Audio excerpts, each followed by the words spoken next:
gangs. The government know, the police know, religious leaders know. So Tommy Robinson got out of prison 10 days ago. We wanted to do podcasts with him. He reached out and spoke. Can't do it in the States. Last time he came here, he got arrested. So we're going to Bahamas to interview the controversial Tommy Robinson. I have to be careful what I say here because I'll go straight back to jail. I'm currently under another gagging order. I just wish that someone would have come to my country 30 years ago or 40 years ago and said, here's what's going to happen. People call you racist. People call you Islamophobic. Where is the... Hi, Di. Good to see you. I always go a little bit late my Friday. I do some things around the house I got to do. Question coming for you to want to go up and do something about this. They're getting our young girls hooked on heroin, and then they're prostituting them in paedophile gangs. The government know, the police know, religious leaders know. There's a conspiracy of them, and they control it. The drugs, the violence in every town and city is controlled by the Muslim community in the UK now.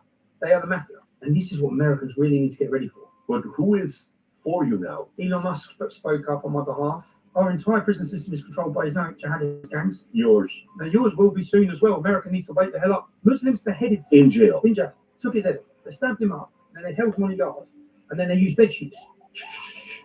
I don't think anyone understands what's happening. They're going to convert your youth. And when they convert your youth through the prison system or on the street, they're going to turn them so quickly and so fast against America. The UK is a very proud country, and guys were known as the power, the empire. You need to come and look at what London looks like now. You need to come and look at our cities. They're gone. They're never coming back. This will be viewed as the darkest stain on British history.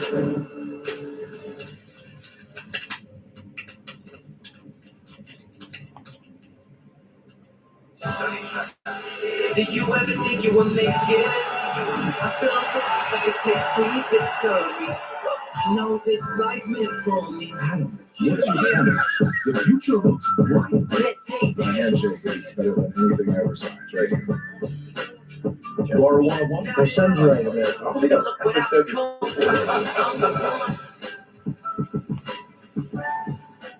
Tommy Robinson, how you doing, man? I'm good, thank you. It's good to finally do this, brother. Nice to meet you. And I know, yes, likewise as well. This is the first time we're meeting. And we looked at a lot of different locations to do, but we're in Bahamas right now. So tell me why Bahamas? Why are we here? Why here, not America? Yes. I was given an invite by 10 members of Congress to visit the United States to give a discussion on free speech in 2019. And when I went to the American Embassy in London, sorry, my visa, 45 British MPs had voted to block my entry. Wow. That is 4 times as many British MPs who had ever spoke about the national rape scandal that happened in our country. So our politicians were more interested in preventing my speech in the United States, because giving a warning to the United States, than they were about tackling the rape scandal. I'm here. I do have a criminal history, which we can get onto. I said I've been targeted with lawfare since I first opened my mouth. But not of dishonesty, just, yeah, political stuff he's been jailed for. Back in 2009, I faced a huge onslaught. And I also travelled to the United States in 2010. So I travelled there in 2009 for the first time. I started my activism in 2009, where I formed an organisation which took to the streets in the UK. This is before the rise of social media. So we took to the streets in the UK because what I'd seen happening in my hometown and the problems I'd seen, which was the attack on free speech. When I was born in 1982, we had 1 mosque in Luton. We now have 45. White English are a minority. So I'd witnessed the problems that brings. And then I started an organisation to try and highlight the problems that no one was able to speak about, and that the police weren't tackling, the government weren't tackling. And from that moment on, I faced, in the first 6 months, I had 3 police raids. And I went to travel to the United States, 2009. I was detained at JFK Airport, and I was told by the Americans who detained me that the British had told them not to let me in. So I was deported. I went back the next year. And when I went back the next year, I illegally entered the United States. Illegally? I went back on a friend's passport. And I knew what I was doing was wrong when I went there, but I gave a speech. I got in. I gave a speech. That'll get him banned from USA completely now if they find out about that. An event in New York, and my speech was called... Hey, Shawnee, good to see you. So when I'd done it, I thought I may end up in trouble in the United States here, but I felt that passionately that America needs to understand the problems that we've faced. I just wish that someone would have come to my country 30 years ago or 40 years ago and said, here's what's going to happen, and give a warning. So I went to America, I give a speech, and then I flew home. I was detained. Oh, good day, Vaz. Good to see you, bro. Spent spent 10 months in prison for that, and I only spent 2 days in America. I was detained. I spent 22 weeks on solitary confinement For the speech. for illegally entering America because I booked 2 flights.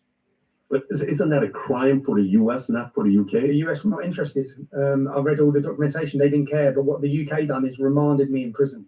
So from when they arrested me, they put me straight in prison, and I wasn't allowed bail. They said I was a flight risk because of the passport incident. So then, by the time I got to Shawnee, what's going on in Michigan? Not Michigan, Michigan. court, which was 3.5 months later, they said if you plead not guilty, you're going to sit here for another 6 months to 9 months, waiting trial. If you plead guilty, you've got a chance of getting out. So I pled guilty, and they let me out 8 weeks later. 8 weeks later. So it's interesting you're saying this because for me, when I talk to friends or guys about Tommy Robinson, it's a very interesting reaction that we get. In the morning, we're sitting here, literally an hour and a half prior to this. Me and Rob are out there kind of going through finalizing the notes. And I see this fellow with his wife to our left. He keeps going like this to me. He keeps looking at me. And you can tell he's Middle Eastern, maybe Indian, but I don't know yet. But he's paying attention to what we're talking about. We're watching videos and we're going through a couple things. Then he comes back and he says, hey, I heard you're talking about UK and, what's going on there and Muslims and Sikhs and all this other stuff. I said, yeah, so what do you think about what's going on there? Well, let me tell you what's going on. So what do you think about Tommy Robinson? Ooh, Tommy Robinson. I said, yeah, what do you think about it? He says, well, you have to know that. I said, you're at a nice resort. I'm assuming you make money, you're successful. He said, I'm from education. He says, Tommy Robinson, man, he's been arrested. He's been in trouble. He's done this. He's done that. But a lot of my friends who couldn't stand him 20 years ago are now siding with him. I said, really? He says, a lot of people are agreeing with him now. I said, why are they agreeing with him? He says, well, I used to live in London. Now I'm out. I saw what was going on in Sheffield. Is it Sheffield? What did he call the Schofield or Sheffield, one of the cities? There is a city called Sheffield. Then that's where he's from. He says Sheffield. He says, when I lived there, it was something else 20 years ago versus what it is today. So we know when we watch you, what you're against. People call you racist.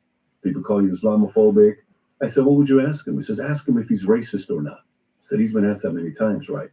So I'd like to know, for a lot of people that maybe don't know your story. I've watched your documentary. I've seen.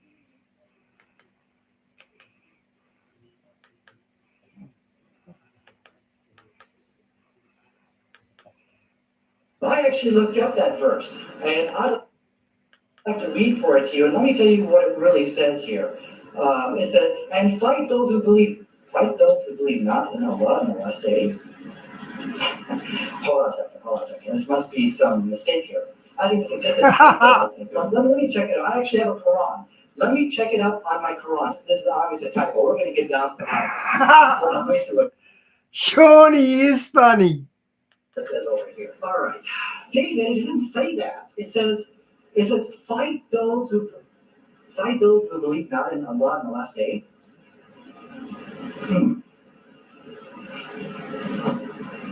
Well, can we change the topic to what we all have in common? No.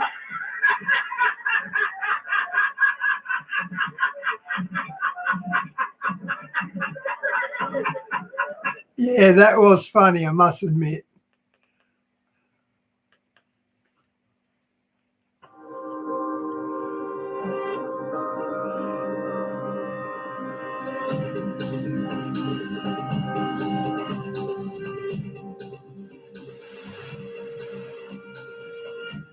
Yeah.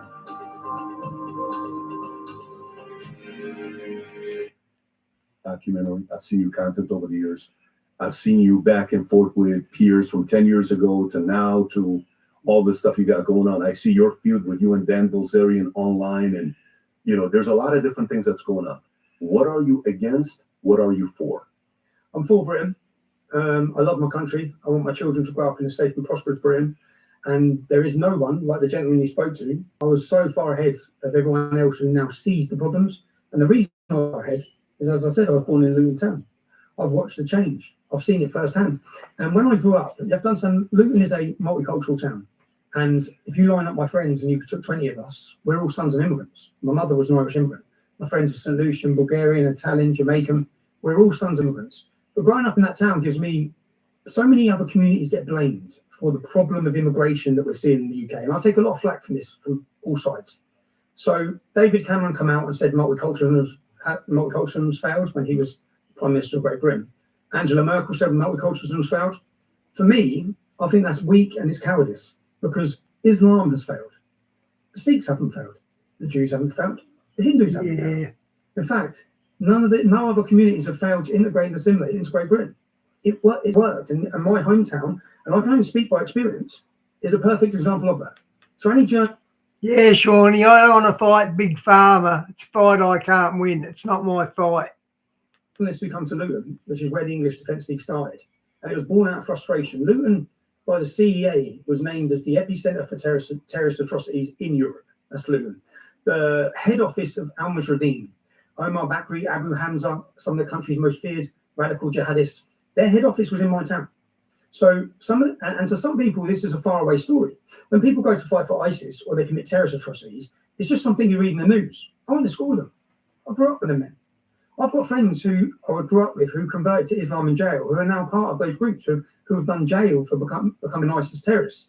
So I've experienced all of that. And growing up in Luton, when we went to school, there was the Muslim playground and the non-Muslim playground. We didn't create that.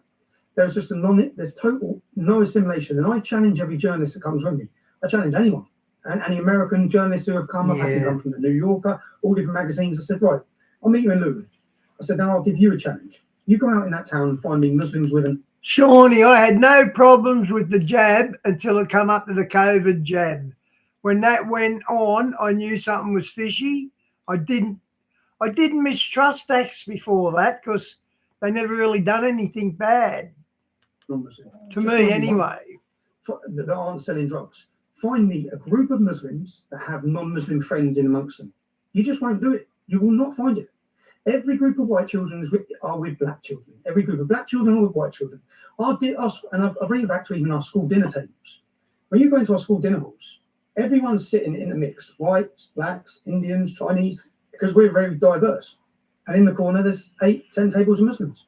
So I watched that growing up. I experienced the hostility, the difference growing up in a town like that. So when people say multiculturalism failed, I say Islam's failed. And you're too weak to admit. But that doesn't even mention New York's mayor, so there's another one in that list. Yeah. So when we had the rape gang scandal, which to any American viewers to understand how big of a problem this was, in 2004, I was 20 and I organised my first ever demonstration. I called it Ban the Luton Taliban, and I made leaflets. And I actually presented these leaflets because people think I've changed. This is at 20 years old. This is 20 years old. Now, I left school. I done well at school. Luton's the roughest town in the UK.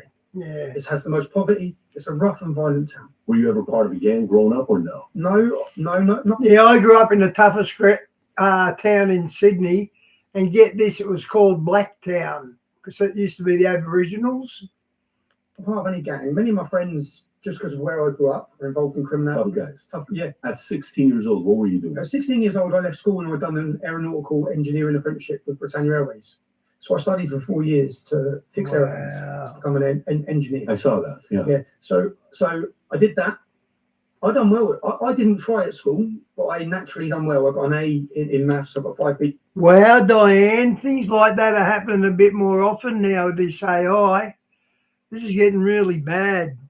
These 5 C's and GCSEs. But I never tried. Were you always in trouble in high school or no?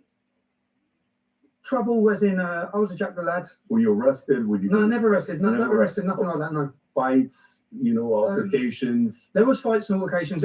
What I thought was normal growing up, I realised wasn't normal. It was just seemed normal to us in Luton. Luton's a very violent town, and problems were dealt with violence. Where for every one score against another, there was a lot of problems. When you say violent town, like who came from Luton? Names that we would know. So like, is there history? Andrew Tate's from Luton. He's from Luton as well. Really interesting because initially he's the one that told me, put me in contact with you. Okay. Originally when we were talking. So so you're coming up in a place like that, but at 20 years old, which is 21 years ago, where is the passion coming for you to want to go up and do something about this? 20 years old, I had a cousin who was sexually groomed. We call them grooming gangs. They're rape gangs. So I had a cousin who was taken by the Pakistani community. She was raped continuously. She woke up one time in a flat and there's loads of bearded men all raping her. She run naked through the streets. There was a prostitute. She was only a child, and there was a prostitute. Then rang her dad. Her dad's gone to get her, but she kept escaping the house to get back to the gang. How old was she at the time? She would have been 13. They're doing this to her at 13 years old. Wow. Younger than 13. And this is your first cousin? This is our cousin, yeah. First cousin. No, my cousin's cousin. So like a second cousin. Second cousin, yeah. And somebody that you interact with, you know this girl. No, but yeah, and I remember listening as a child to all the family Wow, that's terrible. Oh, man. meetings about it. So the family would all be having meetings, but this may sound unbelievable to people. The police wouldn't do anything. They just called her a drug addict. Not a child, not a victim. Tyro listens, adapts, and builds solutions around your business.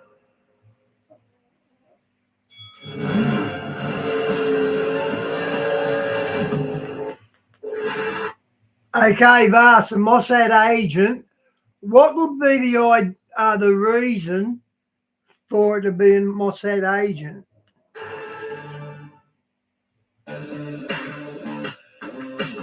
He's completely opposite the Mossad, so why is Mossad put him there? He's a communist Muslim, so what has Mossad got to do with him?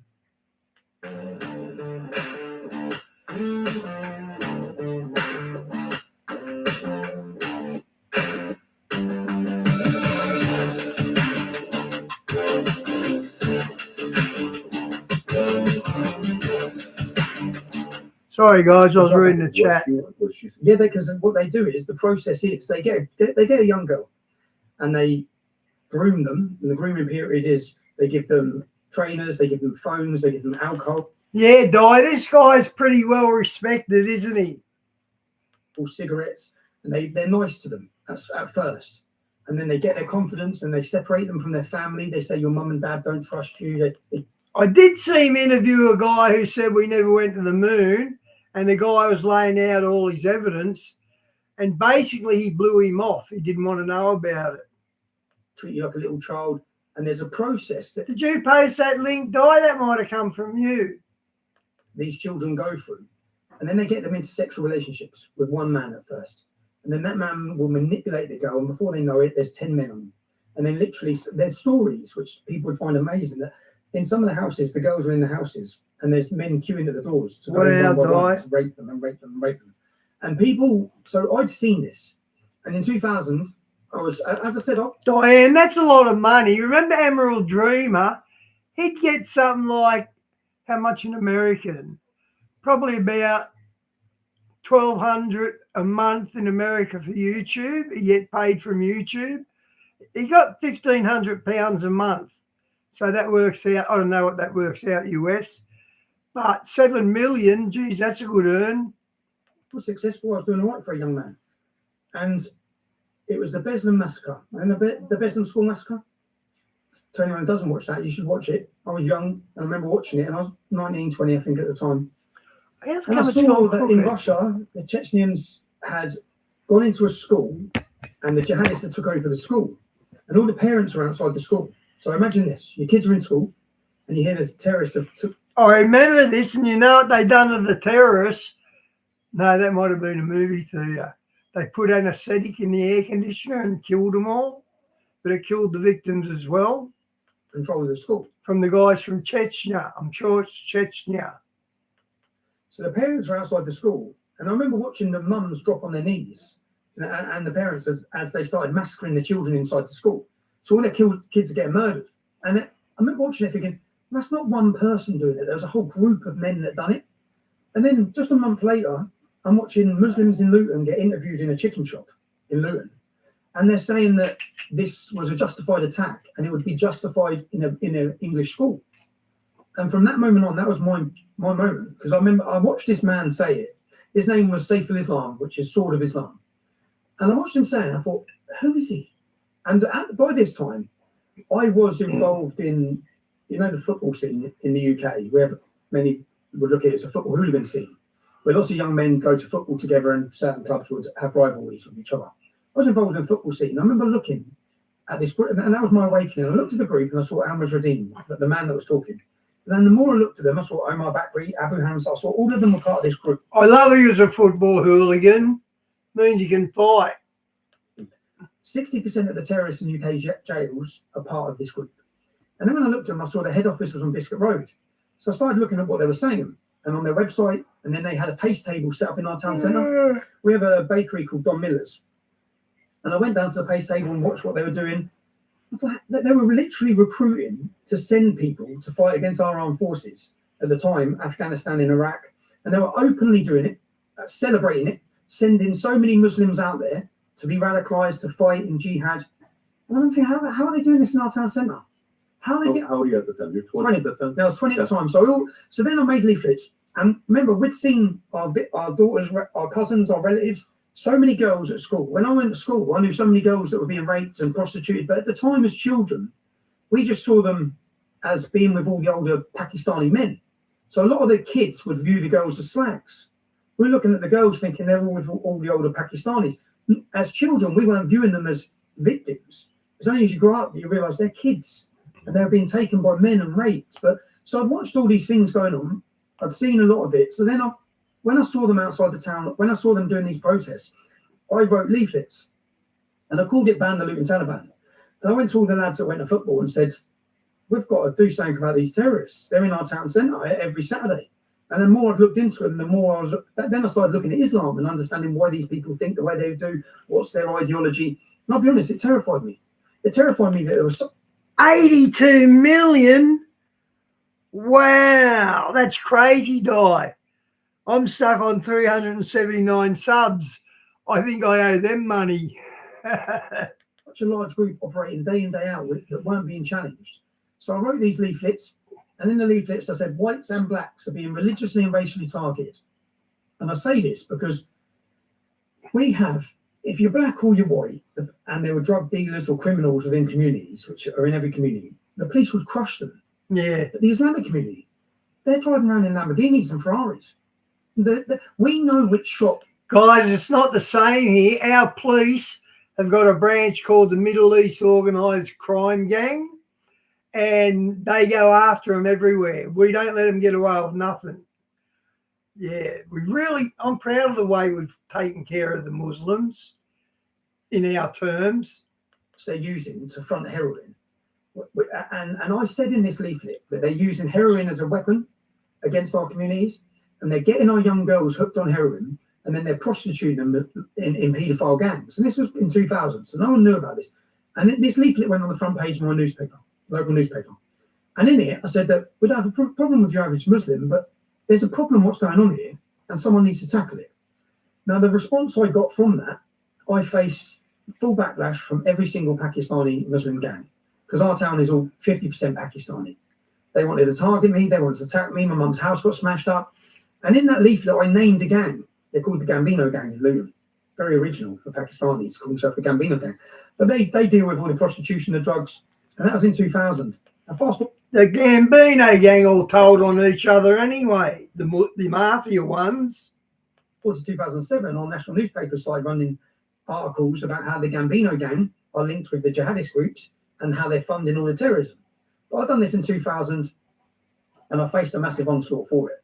I faced violence, I faced attacks, but growing up at that time, as our football group, there was quite a few of English lads as well. And it was a bit of a battle over us not wanting to back down to the takeover of the town. Fast forward then we get to 2009, and the soldiers are doing a homecoming parade. But by the time we get to 2009, this happened in 2004. Over those 5 years, I've gone on to set up a plumbing business. I had a solarium shop. I had 7 properties. So I'm doing well, and my passion is making money. So my passion is making money. And like most people, I could have turned a blind eye to what was happening. 2009, our soldiers are given the freedom to walk through the town on a homecoming parade. This same group, Al Mujahideen, I turned up on a Tuesday morning in the town centre. When I turned up, I see so many police. It was for the parade. I see police everywhere. What's going on? And I see about 30 or 40 women all with the niqab together, which is quite a sight anyway. And then as I looked, I started spotting the jihadists, Saif al-Islam, Roger Ibrahim, all their main extremists. And I realised they're going to attack the troops. That's what's going to happen here. But then I watched as the police took these jihadists, which they are ISIS, and through my town hall. So my town hall is in the town centre. They opened up the doors, they took all the jihadists through the town hall. I'm thinking, what's going on? And then I just heard all the commotion. And as the soldiers were marched out the back of the road, they brought all the jihadists out next to them. And then the jihadists were screaming at them, baby killers, butchers of Basra. They spat in some of the soldiers' mums' faces. And that was the catalyst that then gave birth to the organisation we formed. I watched it that day. And after this, I sat down with my cousin at the top. If I seen them spit in an old woman's face, I'd put one straight on their chin. I really would, guys. And some of the other lads, he said, they can't get away with this. Like, what's happening in our town? It cannot be. And Luton, every time Luton, just Google Luton and terrorism, yeah? 5 men found guilty after abusive chants. That's them. But you see Beaky, the one on the left, he went to my school. This is the one with the beard? Yeah, he went to my school. See, the difference is many people. Who is the guy on the left? Who's the one in the middle? Who's the one on the right? They're so there's a group in. They're part of this extremist jihadist group. All of them now have gone for terrorism. 4 of them are dead. They went to fight for ISIS. But at the time, you have to understand that they were not a prescribed group. They ended up becoming a prescribed terrorist organisation, but only because we took them on. They were allowed. You know the scenes of Abu Hamza with the hook in Finsbury Park, where hundreds of Muslims in the streets, and he's calling for war and calling for jihad. No one was stopping them. Mohammed Hijab? No, not Mohammed Hijab. Abu Hamza with the hook. He's a terrorist with a hook. But back when this was going on, so this is going on in Luton, I watched that day, and then said, we've got to do something. And if you Google Luton, every time my town, I'm quite tribal. I think many Brits are. I'm quite tribal about my town, about my school, about my football club.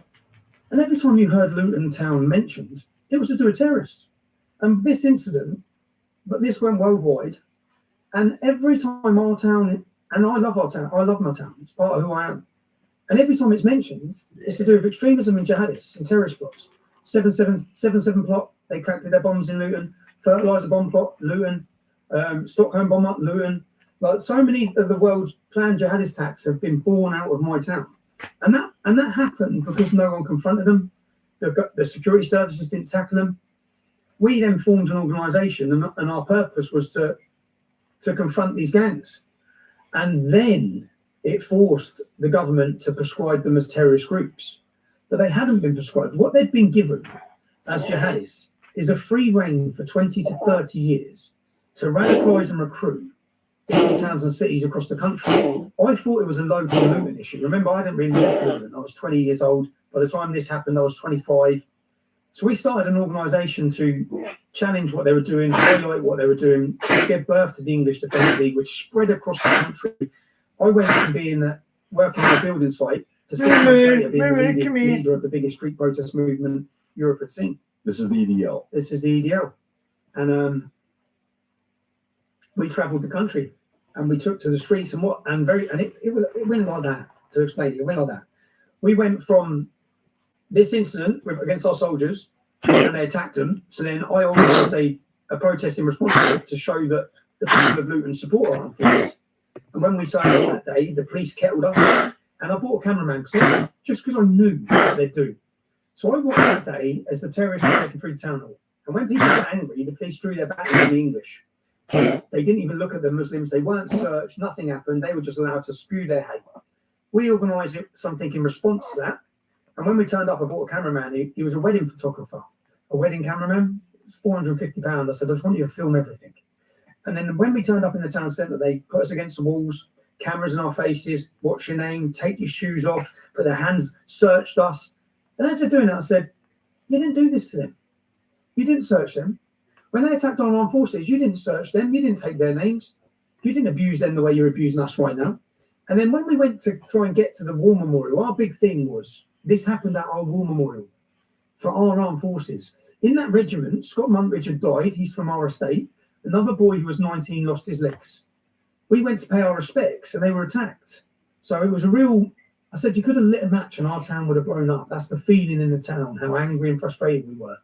So as we turned up to show our support for our armed forces, which was a march, it was a bank holiday Sunday, the bank holiday weekend, the police stopped us from getting to War Memorial. They come on horses, and we made it very clear, Luton is a diverse town.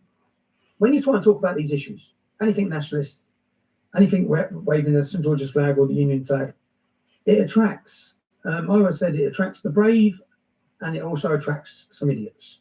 Now, so National Front are a neo-Nazi sort of organisation, but we thought the groups like this may try and turn up, so we made it clear from the start: National Front not welcome. In our banners, in our first banners, we said, "Nigerian Christians, we stand with you." Because the more I was learning, I looked, and that year 5 Christian churches had been blown up on Christmas Day in Nigeria.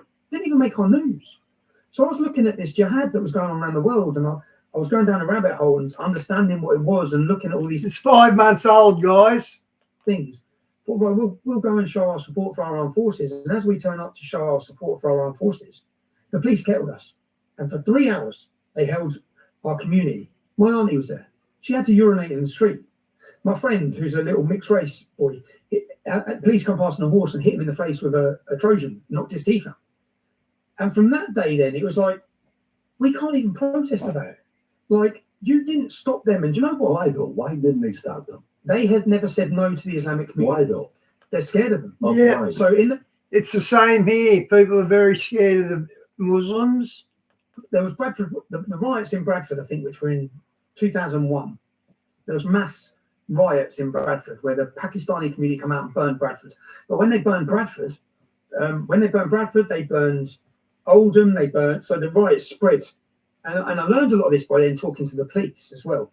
There was from the Hi, hello, welcome to the channel. They basically just got appeased for everything and anything. I'm in So Sydney, that's just fearful. outside What is Sydney, happening? Australia. Settlers by origin South Asia of UK city with approximately 68,000 Pakistanis, 12,500 Indians, 5,000 Bangladesh, 3,000 Asians, having a majority of people in the city ethnicity 78.3% white, 19.1% South Asian.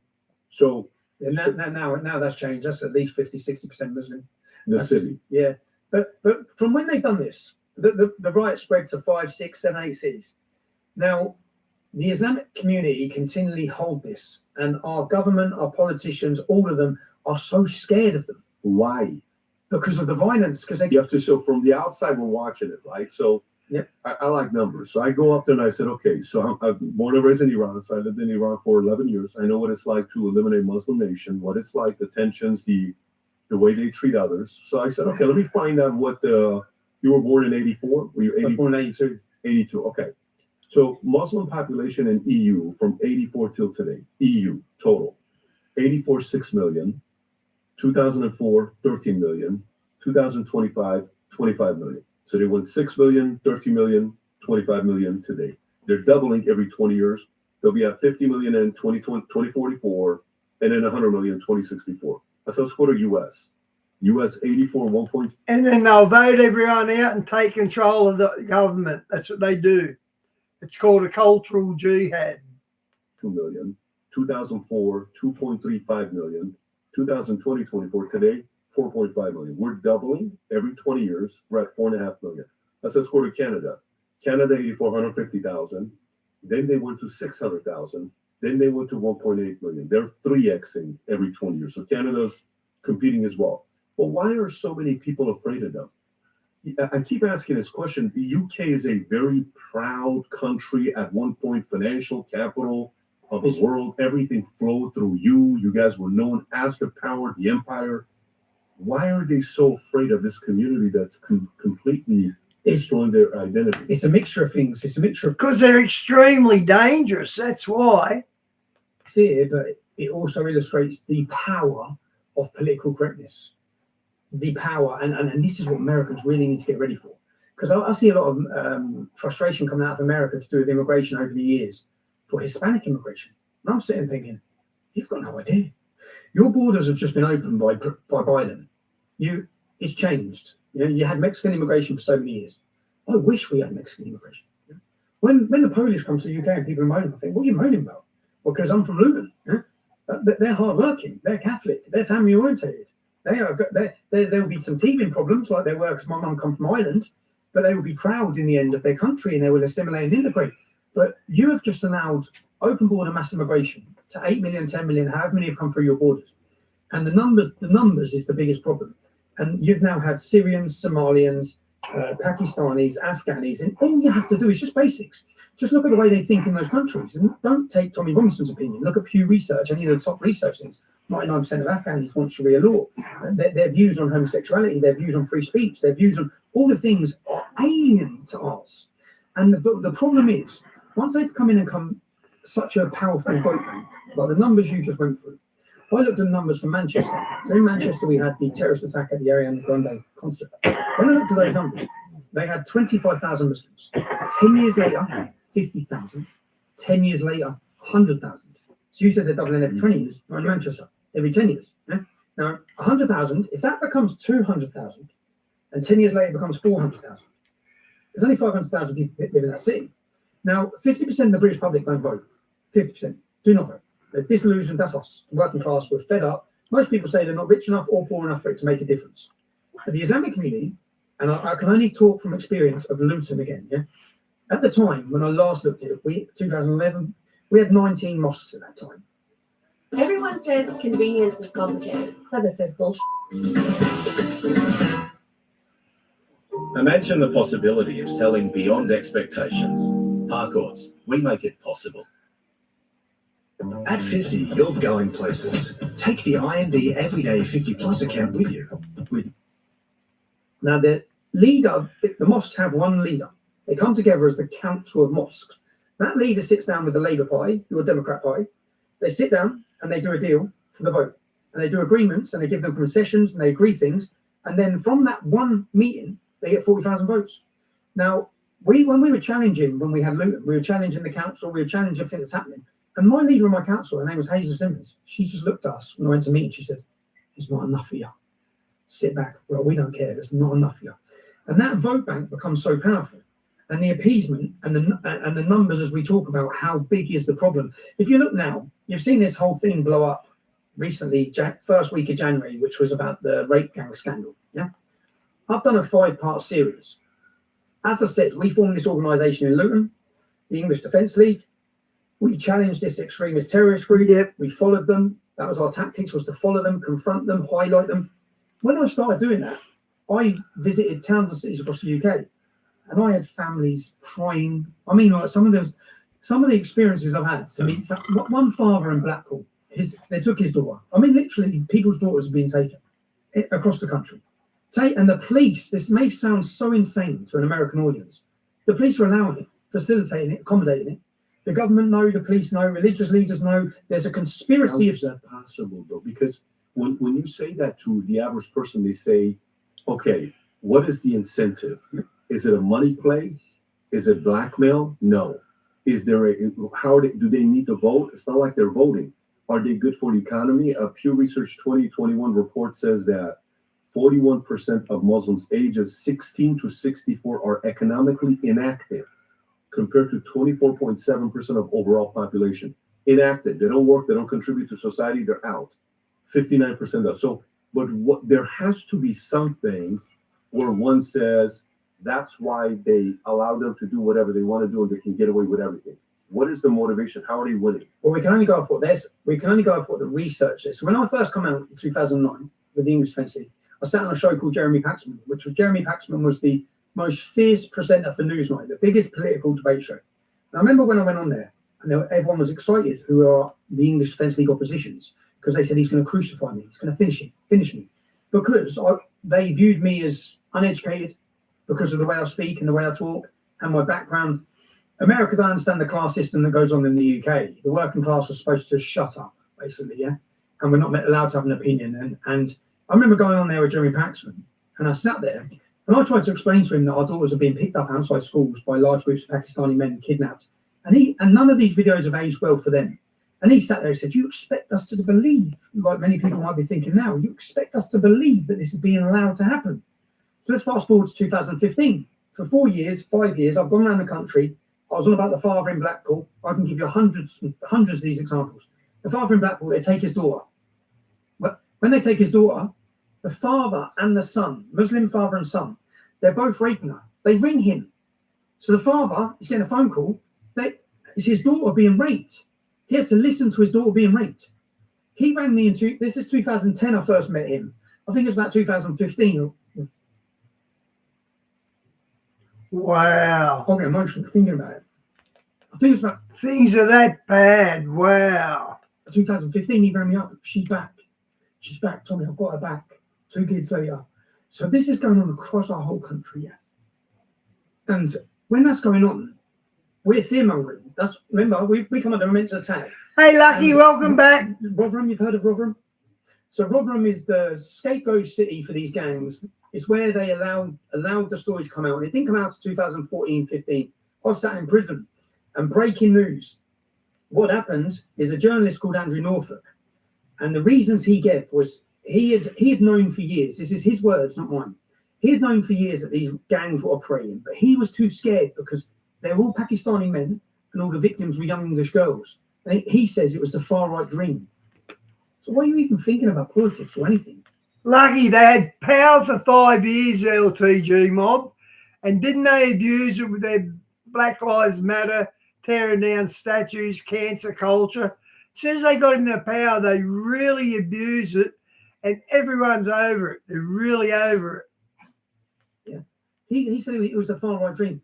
So he was too scared to report it. Then saw the emergence of the English Defence League. Now, we were very vocal. We've become a household name, not just in the UK, but across the globe, within 12 to 24 months. And what that organisation was young, determined Englishmen who weren't going to back down. And we travelled the country. And remember, I knew it was never going to be female nurses or doctors that stood up against these gangs on the streets. Because when you stand up against them, violence, threats, intimidation, police raids. So the organisation forms. Across the country, there's been a conspiracy of silence in every town and city. So many high-ranking people now have dirty hands who have hid this crime. We're on the streets. We made it impossible. 5,000 men charging through the streets with signs that our daughters are not halal meat. If you listen to the video, I gave a presentation in Russia. Had to go to Russia because my free speech was taken in the UK. I gave a presentation called The Rape of Britain, where I went back and I showed English Defence League forms here. If you want to see a graph of the arrests of these Islamic rape gangs, the graph just goes straight like this. English Defence League forms in 2009, 2010, 2011, through the roof. They could no longer hide it. Because the world's media were coming to our demonstrations. Our speeches about they're raping our daughters, they're taking our kids. Then Muslim pedos off our streets you've got five. Whereas people had been whispering about Islam, too scared to talk about it. Overnight, you had 5,000, 10,000 men screaming about it. And it was a catalyst across the country. And I then realised what I've seen in Luton. Luton's just a blueprint for every town and city. And I realised, geez, this is coordinated. It's happening across the whole country. I'm sitting down with families and they're crying their eyes out. His daughter's been missing for 3-4 days.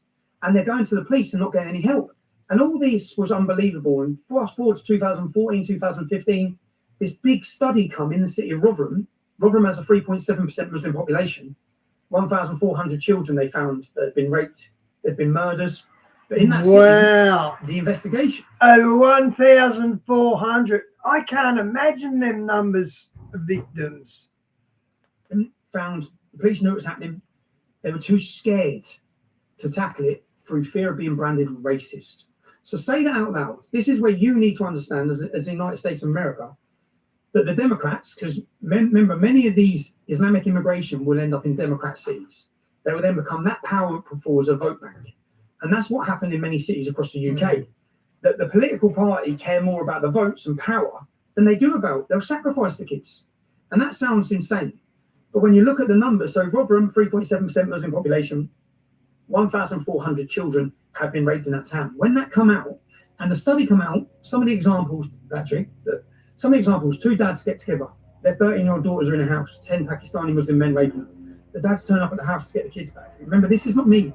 Read the report. It's not me saying it. The two dads go to get their daughters back. The police turn up and arrest the dads. They leave the girls in there. Another example, an 11-year-old girl's in a derelict house, an abandoned house. 5 Muslim men are sexually assaulting and raping her. The police turn up, they arrest the little girl for being drunk and disorderly. I saw that one. They literally allowed this to happen. How though? How are they so scared when you start doing this to kids? Who is not at the top? A prime minister, the royal family, the most powerful people. Who is not sitting there saying we can't tolerate this? No, not just can't tolerate it. They celebrated everyone who covered it up. Not just, and that goes to the. So when all this blew up, 2015, people are realizing, oh my God, everything we were saying was right. So remember, we were attacked. Can you do me a favor? Can you play the clip of Tommy with Jeremy Paxman. Is this you? This was a 1 minute clip. Play this clip. Go. And this is how long ago? 15 years ago? 15 years ago. 15 years ago. Go for it. He said, do you understand that people are frightened by that kind of thing, and they're frightened by the possibility of this demonstration? We're fighting by Nissan. We're fighting by Shawalo. The leader of the Luke Castle Mosque, the leader of the Loon Castle. She's worried by what you set off. The leader of the Loon Castle Mosque, who is in charge of 9 mosques in our town, called for Sharia law for the Islamic community in our town. That frightens me. That frightens me. And you're not frightened by what the prospect of a lot of young men swaggering around the town, chanting about doing anything arrested. Genuine causes. We've got genuine grievances. No. Ours is a righteous cause. All right. It is. So we are, but I am worried. Right. I am worried, and many people. And that makes a difference. He's right. There's a righteous call. Yep, it is 100%, Tommy. Right. A lot of people are worried. I believe you. Right. Most of the newspapers tomorrow morning go with the news film. Not surprised. That in this interview where we just talk about the rape gangs, and then he looks at me like an idiot. Who's he known in your country? How big is he? He was at the big. time. He was the biggest. He was the big. So he was like the Anderson Cooper of CNN at that time. He was a bit. And you know what I said to him? I said to him in there. I said, Jeremy, let me ask you. Do you know anyone who's been raped by a Pakistani Muslim gang? Do you know anyone who's been murdered by a Pakistani Muslim gang? Do you know any girls who've been taken and now converted and not allowed to speak to their family at the hands of a Muslim gang? Do you know anyone hooked on heroin sold to him by a Muslim gang? I said, you don't know anyone, do you? We do. When these girls are getting raped, whose daughters do you think they are? They're ours in towns like Luton. I said, so I expect you to understand. I do expect you to listen. Because that's what's happening in every town and city. You see, if they would have listened then. I also give a presentation at Oxford University. And when I was doing this, remember I was just getting deemed as racist, extremist, far right. That was all the accusations. You're 26 years old. Yeah, I was young and I was in the deep end, to be honest. Remember, when I was never political. I didn't care about politics. And the problem is most working class don't. Okay? Most people don't care about politics. We're not political. The Islamic ideology is very political. We're not involved in politics. But I didn't care about it. But then once I saw what was happening and I realised it across the country, we started giving a voice to it. And you know, when I started this in 2009, this is Yorkshire Police. So the main area for these gangs was in Yorkshire. I go to the airport. I'm at Luton Airport. I get arrested by special branch. Okay. As they arrest me, they say for a criminal damage. So I get taken to the police station. As I'm in the police station, they say, we're now raiding properties linked to you. I said, what? They went into my mum's with machine guns. They went into where my babies were, my wife, with machine guns. They ransacked the houses. And then when it comes to bailing me, what I find out is, you know on a hotel room door, there's a little bit of metal that connects the door. Mm-hmm. They arrested me for £30, $40, criminal damage on a door that they said I stayed in Sheffield, actually, yeah? And I did stay in that hotel, and they know I stayed in that hotel because after we'd done a demonstration in Blackpool, we'd been in Blackpool, and there was a young girl who had been kidnapped, and they chopped her up in kebab meat. Yeah, Google this case, Google Charlene Downs. She was kidnapped. The police put listening devices in the Muslim. The police put listening devices in the Muslim takeaway. When the mother went to ask where her daughter was, because she always hung around this Muslim takeaway, they gave her a free kebab. Yeah. What we then find out from the listening, yeah, that's her. I've met her mum. What we then find out from the listening devices is the Muslims are saying her bones went in as well. They're talking about it on the recording devices, but it was illegal. The way the police done it, it was illegal. So the Muslims get off. They just change the name of their takeaway. They're still running the same takeaway. I had another choice, another provider, but the fees were better with Taro, so ultimately that is. And they gave the mum the free kebab. That'd be nice, wouldn't it?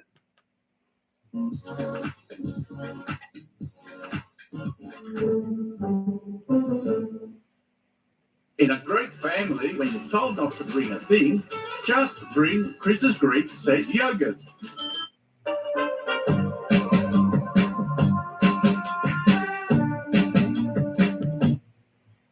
She's dead.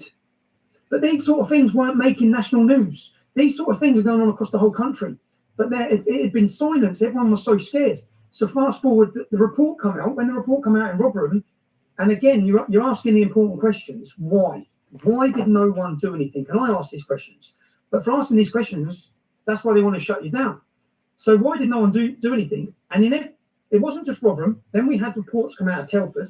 We then had reports come out of Manchester. So then before you know it, there's 55 cities where there's been convictions of these men. And so people understand the scale of the problem. Pakistani men make up about 2 or 3% of the UK population. They're responsible for 90% of the convictions of these rape acts. Pakistani men, Muslim men. 90% of the convictions. 30% of the men convicted in these crimes' names are Mohammed. Why? How come it's not the Sikhs? The Jews aren't doing it. The Hindus aren't doing it. No one else is doing it. In fact, they're not not doing it, but they're also victims of these gangs. Now, I don't want for 1 minute anyone to think I'm saying every Muslim's involved in this. I grew up in Luton Town. Some of the best people I met growing up are Muslim lads. Yeah, that doesn't deter from this massive problem we've got. Why do they think this way? Why is it facilitated? Why is it being hidden within the community?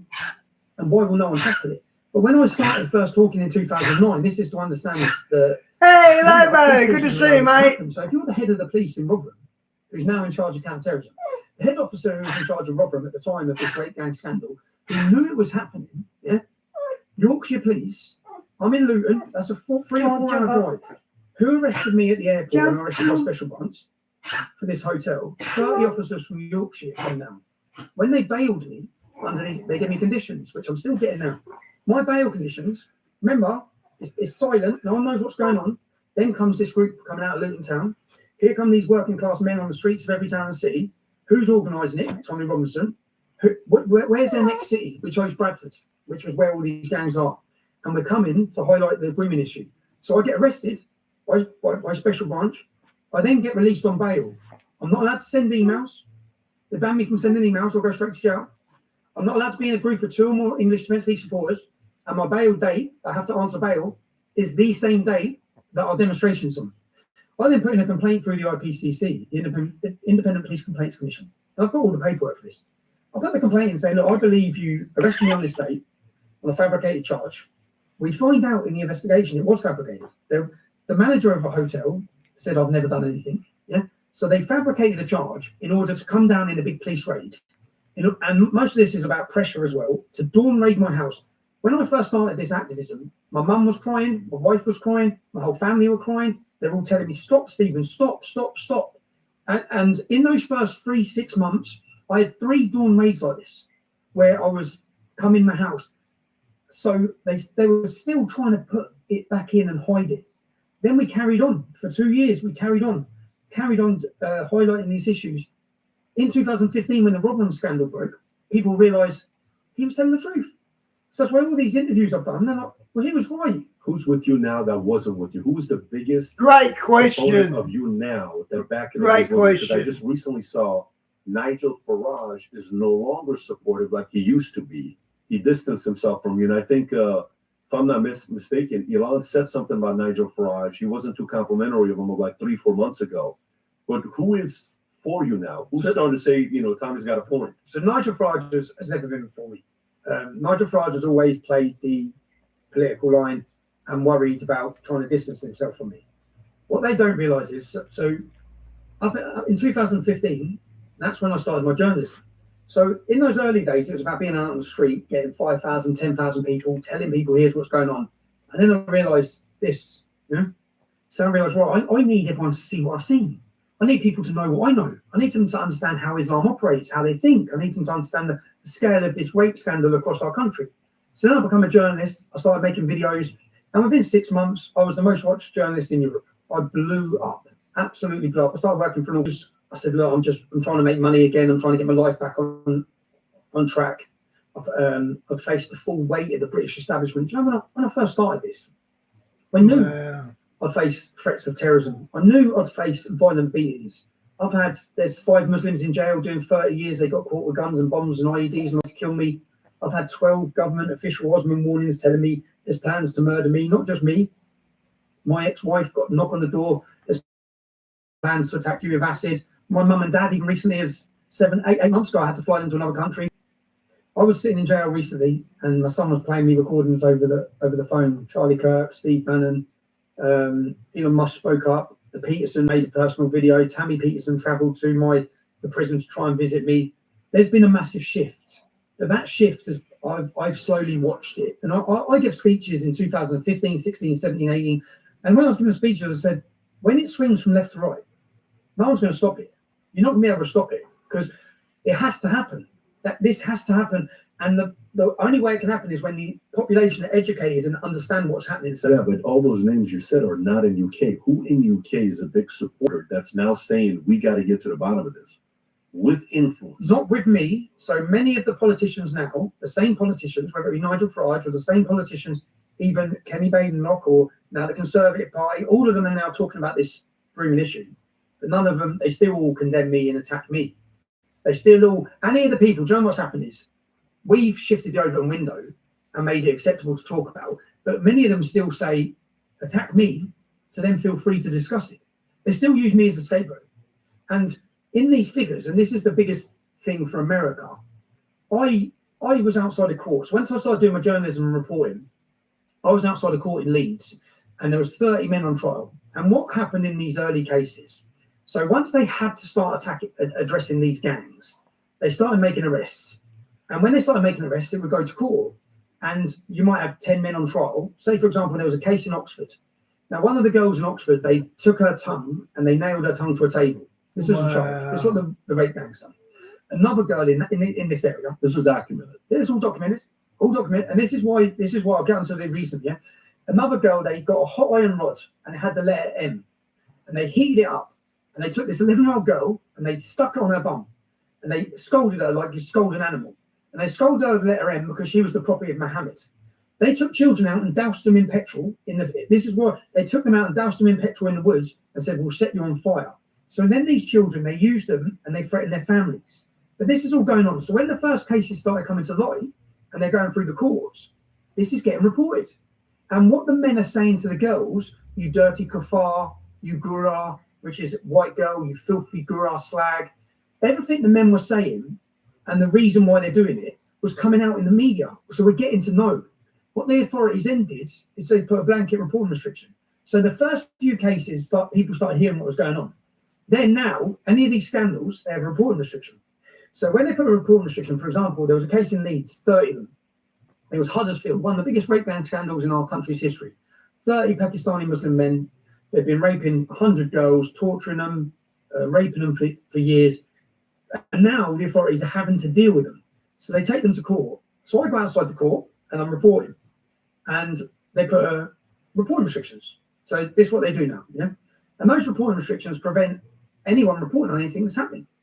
And then what happens is you have a 6-week trial. And rather than hearing the news for 6 weeks about the trial, at the end of the 6 weeks, you get 1 day reporting. Because then they lift the reporting restriction, you get 30 men convicted. But you don't hear all the details. You have 1 day's news rather than 6 days' news. So I stood outside the court and I said, these cases are going on up and down the country. Across our country. You don't know about it, but they're happening across the country. They're being arrested, they're being tried. And under reporting restriction legislation, the judge has no power to put restrictions on information that's already in the public domain. So I made sure not to breach the reporting restriction. I said, I named the men, I named how many victims, because this was information I knew a hell of a lot more. These men have been on bail for 2 years, running the same shops, still in contact with kids. I knew so much about them, but I didn't say it. I'm outside court. The men are coming in. As they're walking in, I said, how are you feeling about your verdict? They're all making threats to me. I was very calm. The judge is at the top window. His name was Judge Marston. 2 minutes later, this is on a live stream. I'm reporting. 2 minutes later, I'm arrested. You're under arrest for a breach of the peace. So what do you mean breach of the peace? What have I done? They arrest me. They handcuff me. They take me to the police station. They don't even put me in the police station. They say, right, take him to court. I'm taken to court before a judge, Judge Marston. I'm not asked to plead guilty or not guilty. I get to court and say, I get to court and say, this is the footage. I get to court and say, I want to speak to my solicitor. I have to speak to my solicitor. They don't allow me to speak to my solicitor. They put me before the judge. Within 2 hours, I got sentenced to 13 months in prison. And what the judge then did is put a reporting restriction on anyone being told I got sentenced to 30 months in prison. So I then land 2 hours later. I'm in HMP Hull. I ring my mother and my kids. I said, I'm in jail. I've just got 30 months in jail. And she's like, what? I said, I'm in prison. I've just been sentenced to 30 months in prison. I haven't done anything wrong. But they put a reporting restriction. But thanks to America, Australia, Canada, because you're not governed by their restrictions. So no one in the UK was allowed to talk about it. But then over that weekend, it started blowing up everywhere, which started a Free Tommy movement. I'm then transferred and taken. This is all to do with them still hiding this same problem. So I'm then taken and I'm put in solitary confinement in a Muslim majority prison. And it took 2.5 months before we got to a court of appeal. We get to a court of appeal and they find that everything they'd done was unlawful. I'm then released from prison. But during this period, and as you'll see in the back of that, I was happy, not happy. As I'm getting put in the back of that van, I say, "Joe, how many millions are now going to watch this film?" And I give an education. That video there, the entirety of that video was me talking to parents to say, "This is how they do it. This is what's happening to your daughters. This is the telltale signs." What I make a point of is that I've got up with some Muslim lads in Luton who would be appalled by what these men are doing, but understand that these men are operating in every town and city. It's still being hidden. I then got sent to jail for that. I got 13 months. 2.5 months later, I went to appeal. I was released. I come out of that. I went into prison one person and come out another just from 2.5 months of solitary confinement. It damaged me. But this is all to do with the rape ban scandal. And the biggest problem, say in Rotherham, I then said the purpose of them sending me to jail was to prevent the public being aware of this. So when I come out of prison, I said I'm now going to work tirelessly to make the world know what's going on. Hey Andrew, welcome to the channel. A series called The Rape of Britain. And I spent 12 to 18 months in a small town called Telford. Telford in the UK has I picked Telford because Telford has a 1.7% Muslim population. And trust me, if you've got Muslim communities in America, this is already happening. Yeah? It's already happening. This is happening everywhere where there's an Islamic community. So in Holland, for example, it's Moroccans. In France, it's happening. It's Lebanon. It's happening across. Andrew, they tried to do that in Sydney, Australia, the Muslim gangs. And when they started doing the rapes, our coppers just locked them up. They got 25, 30 years, a whole gang of them. They got a lot of time for it. And our police have got a branch called the Middle Eastern Organised Crime. So they specifically go after the Muslims. We don't hide from them. We take them on. In the UK, it's majority Pakistani. But when you look at the demographics of all of the men, they're Afghani, they're Iraqi, all of them are from different Islamic countries. The majority are Pakistani because the majority of UK Muslims are Pakistani. So I go into Telford, 1.7% Muslim population. Spend 12 to 18 months. Lobo, that's because the earth is Satan's realm. He's the principality of the earth until Jesus comes and takes the title on the second coming. I meet so many girls. I had a focus of 12 women, and I'd sit them down for 3 hours, 4 hours, and I'd interview them. And then I built a database. We've done a full-scale police-style investigation in this town. And the reason I picked this town is because I thought there's not that many Muslims there. I'll be able to find out everything about everyone. And I can work out who's who the families are, how they operate. So we end up building a wall of men. Now, from that investigation, I got 264 names from these women. Then the police do an investigation in Telford. The police investigation identified 200 men. Out of those 200 men, the police prosecuted 11. Right? They let the rest off. So when you see rape ban scandal, you pick any city and read the headlines, yeah? When you see rape ban scandal and you read the headlines, it's just a token gesture. They can't afford to put more in jail. They wouldn't have the prison spaces to put more in jail. So in Telford, 5 are dead. 5, a whole family were burned alive. Yeah? 5 of these victims just in Telford. Now, the police investigation identifies 200 men and 1,000 children that have been raped. So in Telford, with 1,000 children have been raped. By 1.7% Muslim population.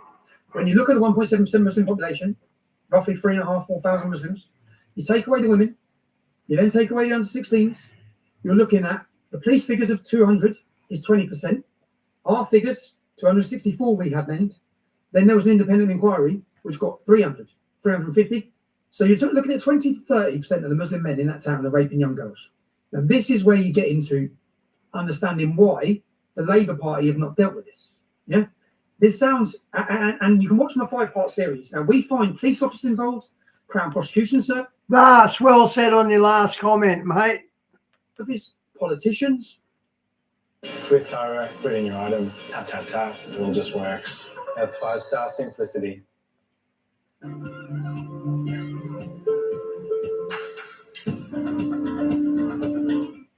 Dad, look. Here's my spicy citrus maple sauce.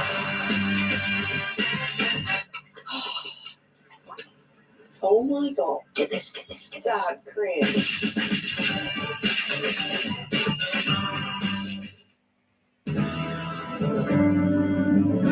Welcome to the show. Fred Hollows Foundation has restored sight to more than 3 million people, but we need your help now, more than ever. The whole community are involved. And in that town, so if you've got 20 or 30% of the men that are raping these girls, some of them are being tortured, some of them are being murdered, just in this small town of Telford. What do you think is happening in my town when there's 50% Muslim population? What does anyone think? But we'll never get the figures for these towns. And this is where, and I'll get onto, this is why it's all blown up so big in January, which when Elon Musk jumped on board in highlighting this. Because in Telford, there was an inquiry, not an inquiry with statutory power. So an inquiry with statutory power would allow people to be summoned to court on oath, police, council, and they'd have to tell the truth. But the inquiry that was given didn't have that power. So it wasn't a government inquiry, they gave a solicitor-led inquiry. So the solicitor-led inquiry, without any power, identified 1,000 victims, 200 men, and told an incredible story. Now, what's happened now recently is in the city of Oldham, which is a 35% Muslim population, which has some of the most horrific rapes and torture of children, they've been crying out for an inquiry to what's happening to the children. As they're crying out, 6 times the Labour Council, because when the Muslim community get that big in the town, you ain't getting an inquiry, because Labour just shut it down every time. So when they're going to try and get a vote within the council to have an inquiry into these rape gangs, it's voted down every time. So then last year, independents stood in council to say we'll call for an inquiry. So then the independents get voted in because the non-Muslim community in the town want to tell the story of what's happened to their daughters. So you can see some of the videos. My next documentary is looking at this. I'm going to show the whole world what's going on, yeah, with the Labour Party, because there's been a massive cover-up. So then they vote in. They then appeal to the government for It's a Labour Party here with the Muslims as well. They're letting in refugees, not illegal refugees, but like hundreds of thousands a month. So they're doing their best to ruin it. a statutory power inquiry. It goes to the Labour government. Jess Phillips shuts it down. So they've voted people in to try and get that inquiry. Then they go to the government, Labour. Labour then shut it down. There's no inquiry. And then Labour are saying we'll do these little 5 inquiries without statutory power. So it's just a complete shut. Who's above Labour? You tell Labour, hey, go investigate this. Who holds them accountable? We need to look, which my next documentary is looking at. And this is, so say in the town of Rochdale, Rochdale is a massive rape gang scandal. They're in every town, yeah? The local Labour councillor, Hussein was his name. Now, 10 years ago, this is all now topic of conversation. 10 years ago, when a young girl was raped, 100 girls were raped, yeah, over 100. So this young girl in this community, her local Labour representative, which is your Democrats, her local Democrat... Andrew, they want to bring down the West. They can't bring down the West. They can't do their new world order unless they bring down the West. So they've gone for America and England. Petition. Her local representative didn't go to court to support her. He went to court and gave a character reference for the Muslim rapist, as did the mayor of Bolton. They went to court and testified in court, on oath, and testified that this Muslim man who's raped 100 kids is a wonderful man. He's a great man. Yeah. So they went to court and gave a character reference. What happened to him? He didn't lose his job. He didn't lose his job. I went up to question him as a journalist. I knocked at the door and said, I'm here to ask Councillor Hussein some questions. They said, come back in 2 hours. So I drive back in 2 hours. Gangs come from everywhere. Smash my car up, blitz me. Because what's unthinkable is that the political power is working with the violent gangs. They're together. What's the benefit though? What are they getting?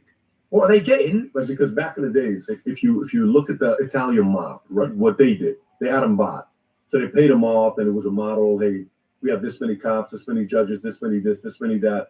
This doesn't seem like that's that because they're not making that kind of money. Oh, no, this is a mafia as well. The Islamic community is a mafia, total mafia. So do they have the judges and the cops and all those guys bought? Wow, I've never heard it described as a mafia, but geez, right? Wow.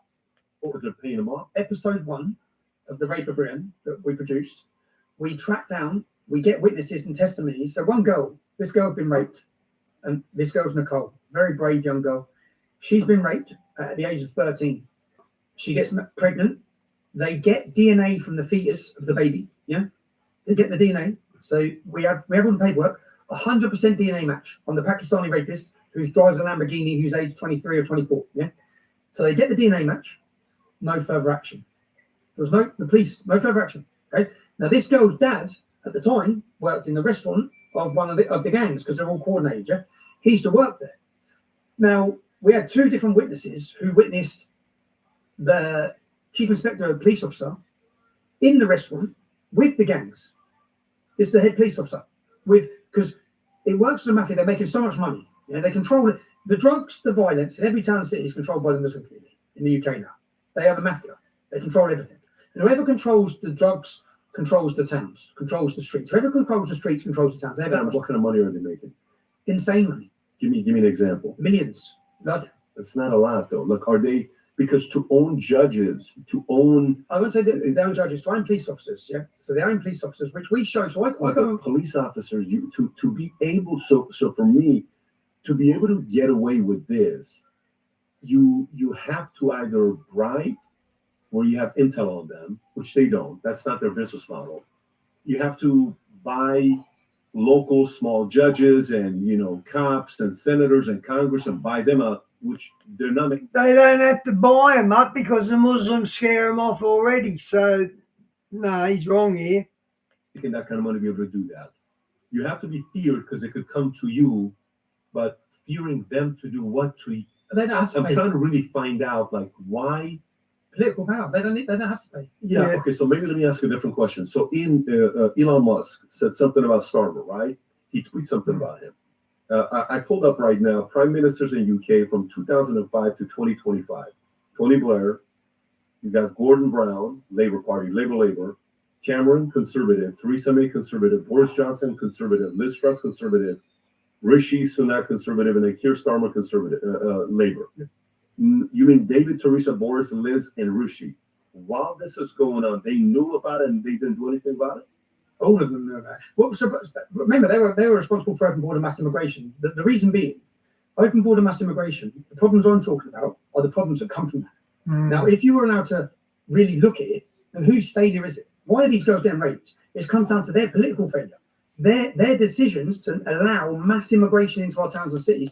He's spot on. So that's why they must cover it up. Because if it's not covered up, all these problems that I talk about, all the problems I've seen, all these rapes, all the gangs. Gee, I like and respect Tommy. He's the only one who will get up and say these sort of things. All the terrorism, all the jihad, all of that, they've imported. And that is their failure. So if you're allowed to look at it and investigate it and question it, then you're going to start looking at them. And then the public are going to look at them and say, you did this. Yeah. You did this. And every one of them have risen to the top with dirty hands. Okay, fair. So royal family. Vast, I think England's lost. I think it's already gone.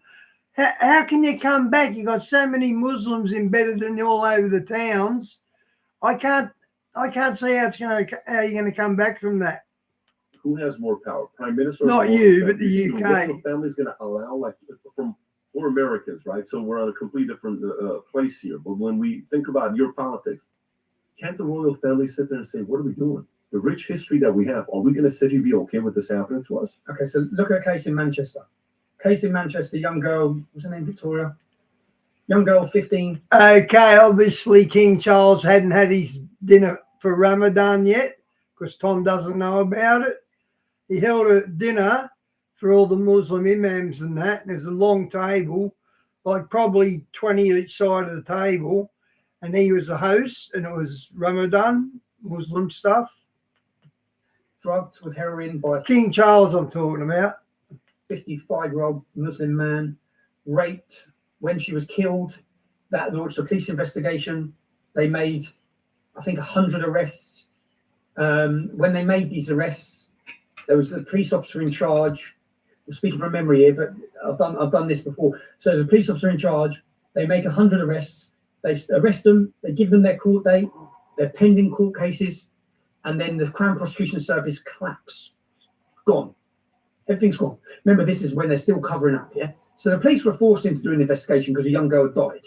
Then they uncover all of these rape gangs and they start looking at them. Victoria, so it was Victoria. rape arrest as part of new grooming. Oh, so now they're making arrests in 2020, yeah? But she wasn't killed in 2020, Gail, when she was killed. Now, when she was killed, 2003. So remember, this is when we're still in big cover-up mode, yeah? So they make loads of arrests in this case. They find the gang. They find that all the ones, hundreds of them, are operating, just raping young kids, torturing them. They make arrests. They get them all ready for court. They collapse the entire trial. The lead police officer who collapsed that trial won the highest recommendation 6 months later from our royal family. The level of cover-up. 6 months later from royal family? From the royal family, he won the biggest award you can get, like, for his work. Yeah, he won the reward for covering this up. Because what you have to understand is they were so fearful of this coming out, and they always say they were fearful of race riots, fearful of race tensions, because you can't allow the public to realise that literally members of the Islamic community are raping their way through our nation. And that is all to do with open border mass immigration. Say like the Democrats now, they're opening up. Many problems in American cities are going to come from the problems that have come from the men who they've imported and allowed in. So what do they want to do? They just hide it. And this was a mass cover-up for up until the formation of the English Defence League. They had successfully hid this for 30 to 40 years. So you can imagine the level of animosity and frustration they had with me. So that's why, and every arrest in the first 6 months was done to intimidate, scare, and silence. It didn't work. We're now fast forward. I'm arrested again on rape gangs. I've just been put in prison again. I've just come out. We're 10 days in. I was released from prison 10 days ago. I spent the last 7 months on solitary confinement for showing the public the truth. And what was that truth about? That truth, I have to be careful what I say here because I'll go straight back to jail. I'm currently under another gagging order where I was only released. I would have spent the rest of my life in prison for this film. I made a film. I'm a journalist. I made a film and they sentenced me to 18 months in prison for that film. Now, what did that film expose? That film exposed the problems from a... Yeah, you can make pornographic movies. How bad is this? A refugee that was imported in. If people were allowed to understand the truth of what had happened in that area, they'd be looking at the government, because the public didn't want Syrian refugees brought into Great Britain, but the government, during the height of the ISIS chaos that was going on in Syria, brought in 20,000. The conservative government brought in 20,000, and the problems I spoke about in this film were to do with one refugee. What about the rest? And they'd hid it. They hid this entire story. I would go into detail on this. I'm simply not allowed to. I will go straight back to jail and face 2 years if I sit and give you any details about what went on. I made a film that became the most watched film in British history, 167 million views. Silenced? I made that film. This is the Syria case where the kid watched the video, had a broken hand, the other guy comes and hits him, and you claim... I have to be careful here. I wouldn't make that. Even me having that discussion where you make the claim now, they'll probably bang me straight up in jail. Why though? I'm under an order. For me, so I made a film. They take me to court. I make a film. Remember that court lawfare is used, and it's been used against me for 15 years. It's not just used against me. It's used against anyone who whistleblowers or speaks out. For example, you know what you saw with Russiagate? You saw the situation with Russiagate. Now, many in the UK still won't understand what happened with Russiagate. Russiagate, where the FBI created, the FBI feeds sources of information to the national media. The national media run those stories, which are bullshit. They run those stories. Then when they wanted to get a warrant off of a judge in order to put surveillance on the opposition, which was Donald Trump, they produce their evidence and they also say, look, there's these national media stories. Well, those national media stories come from the FBI giving them the information. Now, in that case there with Russiagate, they used Christopher Steele, an MI6 agent from the UK, who made this up. Yes, they used a legitimate source as an MI6 agent. That same MI6 agent is the one they still use against me. So the media create the stories of news to attack people. It's like the weapon. We live in a totalitarian state in Great Britain. I don't think any Americans really understand, well, I hope you do understand, that you are the only place left in the world that has free speech. You are the only place. But the American establishment now, under Donald Trump, they know lawfare because they saw it with Russiagate. They know how coordinated the FBI worked with the media. They all combine together in order to attack. That's happened to me. Now, Donald Trump is a billionaire and he had a massive platform to highlight this. I've been fighting this as a working class kid from Luton Town. And I've managed to build my own platform And even through the censorship, remember, too, they censored me to a level where if you mention my name on Facebook, they delete your account. I was up there with mass terrorists and killers, my name. I've never been convicted or tried for anything to do with hate crime. I've never even had an arrest for anything to do with it. Nothing I say is hateful, it's facts. Now, I mean, unfortunately for them, the facts spell out the problems that they've imported into our country. Let me ask you, in regards to that case with Silence, the article says that you ended up having to pay $100,000 and $500,000 of legal fees. More than that, they bankrupted me for £1.5 million. Now, so what they did is, a story blows up in the national news, a manufactured story. I prove it's manufactured, right? They twisted the whole story. Now, the problem is, how many stories like this do they feed us? This story was on CNN. This story was on ABC. This story was on China News. This story was worldwide. And the story the public was fed was just lies. It was just manufactured lies. And the media blew it up. Why did they blow it up? Because it suited the open border globalist narrative of mass immigration, that the Syrian was that the refugee is the victim and the English are racist bullies. So they blow this story up. I make a video countering it, saying this isn't true. They then attack me using lawfare. They put me through the courts. They tell me to apologise. I say I'm not apologising because I'm truthful. Because this is what I'm saying. What I'm saying and giving witness testimonies of, I'm not going to apologise. They then bankrupt me. But when they bankrupt me, I then went and wore a hidden camera. And I got the school teachers. This was about an incident in school. I got so many people on camera, they were paid not to tell the truth. So I produced all that. Yeah, you saw it. Yeah. Do you know everything you saw in that film? Mm-hmm. Not one single British journalist has reported. Most watched British documentary in history. Not one single journalist has made any report. Now, for the establishment, so people understand when you Google my name. If you Google my name and you look at my criminal record history, if you hadn't seen that film, Patrick, you would just read that I lied. You'd read that I lied. I love how efficient it is. I love how accurate it is. I just love the ease. Taro, definitely 5-star. There's no shame in getting old. If you've been independent your whole life, it's so hard to ask for help. Take the first step and it'll be a lot easier. To be loved and cared for, and then to love and to care so deeply. I think that's the essence of being human. The most important thing in life is love and caring for each other in a place like this.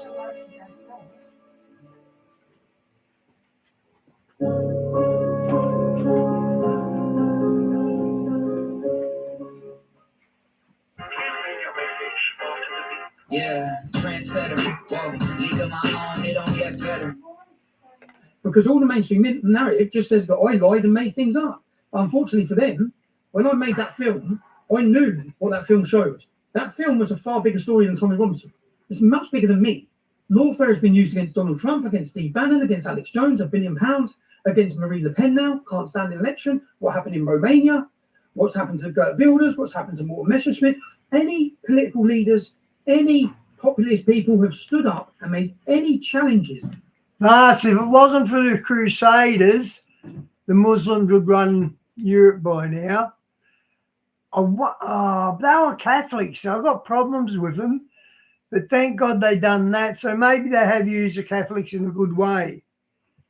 Or highlighted any of the globalist narrative have come under attack with lawfare. So my film showed that. And I knew when I released it, I knew it would be prison. So I watched the battles on YouTube. I watched one King Baldwin yesterday, the leper king in the Crusades. I watched him I watched him yesterday. And prison for me could be death because our entire prison system is controlled by Islamic jihadist gangs. I mean, the public, if they... Yours will be soon as well. America needs to wake the hell up. They will be converting right now in every American prison. The people in control of the conversions, they will infiltrate every institution in your state and they will turn the people against you. The first they went for in the British prison system is the black community. And they are converting blacks like that. And the same in your American system. In your prison system, they are recruiting, and they guarantee you, if you don't get a grip of it now, you'll be sitting in 10 years' time, scratching your heads as you think you've got problems with different gangs in jail. Every one of your prisons will be controlled by Islamic gangs. And the whole of the UK prison system, every prison is controlled.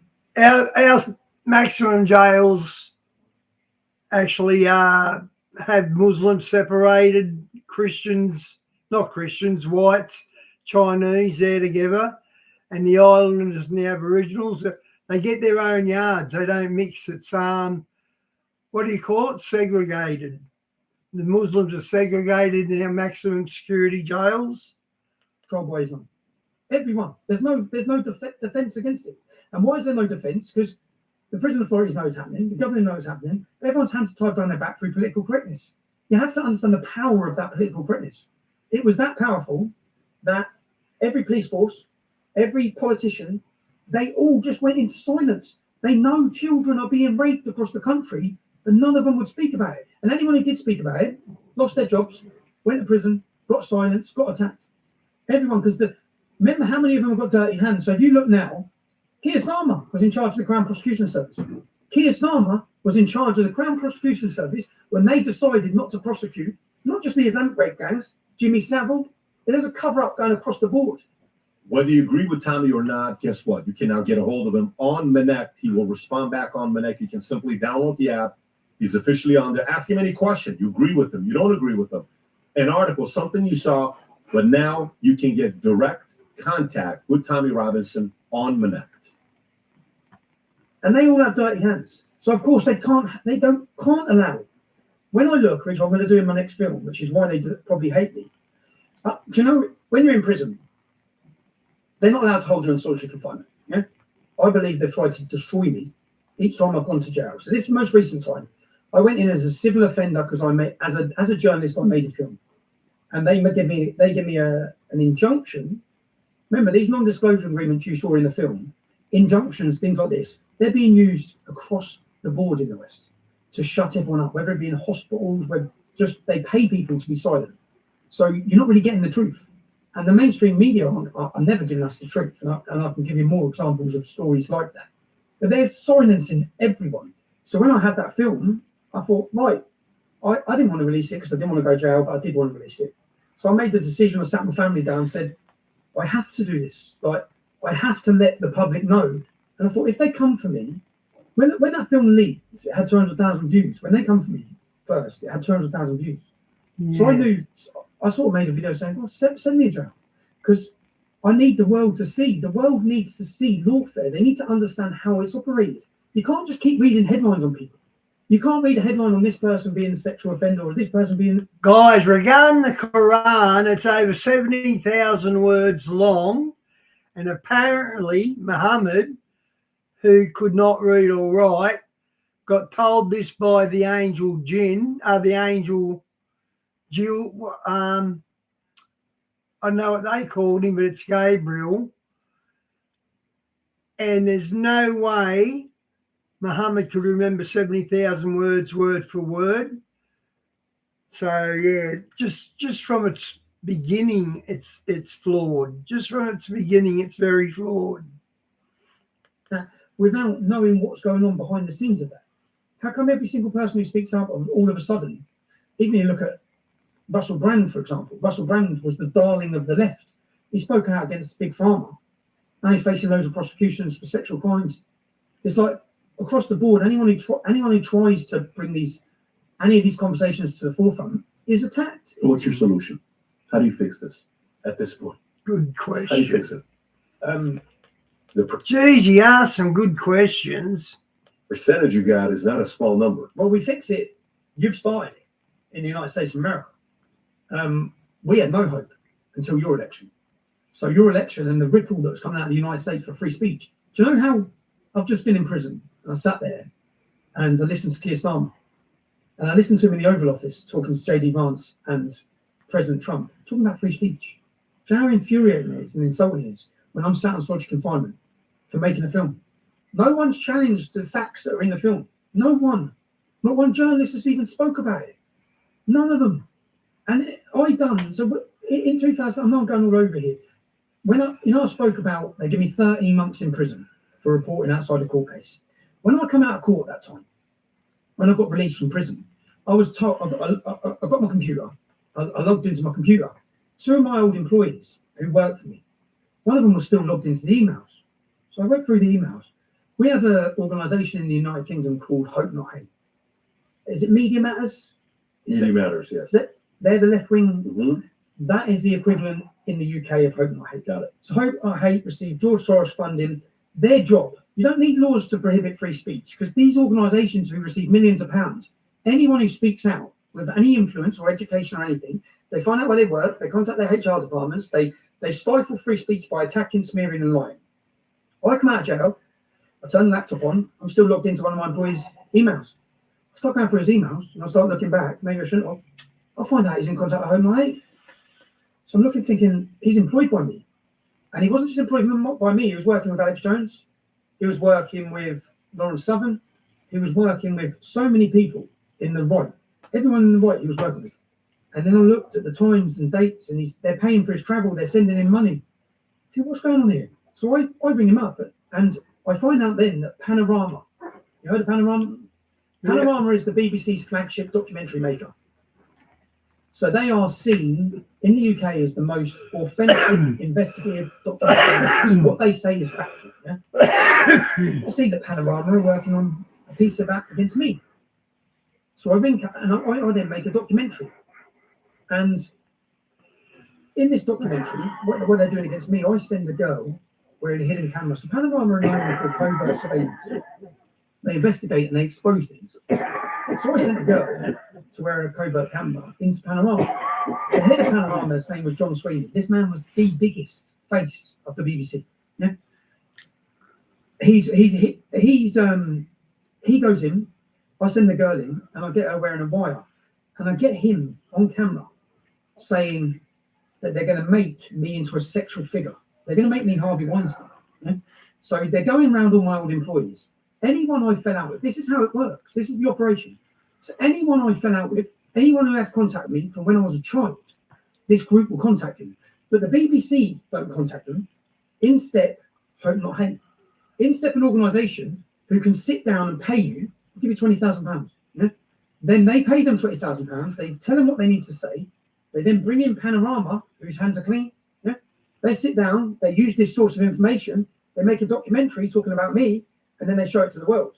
And then they have source after source after source. But what you don't get to see is that those sources are being paid. So I got covert recordings of this man, John Sweeney. I get him sitting down saying, right, what I want you to say. He doesn't realise it's on camera. What I want you to say, tell me this, tell me this, tell me this. Do we have a deal? You know? Then the girl, so I send the next employee in. They contact the next employee who didn't like me because I sat there. She comes to me, says, it's sick what they're about to do to you. I've got to tell you. She hated me. Yeah? She says, this isn't right what they're going to do to you. And I shit myself. And the reason they've done this, the government, when I come out of jail, the government paid research was going onto social media, Facebook, to find out people's opinions on me. Now, the reason being that 600,000 British people signed a petition demanding my release from prison. This is 2017, when I'm in jail for reporting outside the court case. 30,000 people marched on Parliament. These sort of numbers aren't thinkable in the UK. It's worrying for the government. So they're working in on this documentary to take me down. I then say to the girl, right, okay. So they're contacting you. She doesn't like me. She could have sat down and lied to them about anything. They would have broadcast it. Yeah. So I said, okay, can we put a camera on you? Let's go to them. You tell them about an argument we've had. Yeah? We did have an argument. It was about a demonstration. It's about Mohammed Hijab. Nothing about sex or anything. And she goes to him and says, well, I've got a recording on Tommy Robinson. He's really aggressive and he's shouting at me. And then she says, but I was screaming at him, and she starts saying it was my fault. And he says, don't worry, we'll clip all those bits out. He doesn't realise he's on camera. He goes, we're going to make this into a sexual thing against Tommy Robinson. That's what he says on camera. Yeah? So I'm sitting there getting all this. She comes back. And what I did, now they're the best investigations in the world. So I sit and get a laptop with this girl who doesn't like me. I said, well, I'm at home in bed. Yeah? Which she goes on the computer and she looks up sendafaketext.com. So she sends herself a text message that looks like it's from me, saying, if you work with Panorama, I'm going to bury you, you bitch. So we're sitting together. I said, see, I haven't sent this text message. I'm in bed. Yeah? But these are working. Let's see if they even check if this is legit. So she does this message, sendafaketext.com. John Sweeney, they're trying to contact me because they've been working on all this dirt they've got on me. So you see the street, what you... Okay, guys, I gave you an hour and a half. I might switch to something else.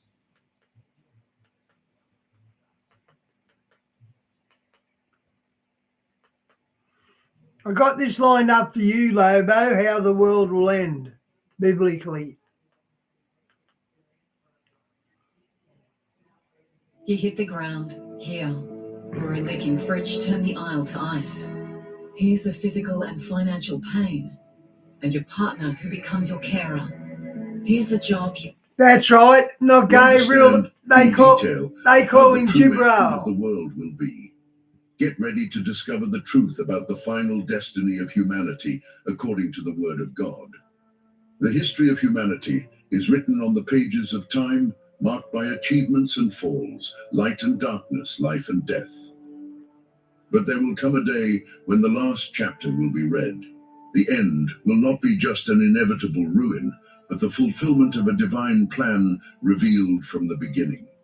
The Bible warns us about this time, a period of great tribulation. I'm glad we got people like him, Vass. We need people like Tommy Robinson. I think he's a saint. He likes Christians as well, but yeah, I think he's brilliant. I think it's too late for the UK, but even still, I think he's brilliant and very brave. And events that will shake all of creation. Jesus, in his prophetic sermon on the Mount of Olives, spoke clearly about the signs that would precede this moment. He warned that we would hear of wars and rumors of wars, that nations would rise against nations, and that there would be famines, plagues and earthquakes in various places. But this would be just the beginning of the sorrows. Yeah. Apostasy would take over the world, the love of many would grow cold, and wickedness would mock.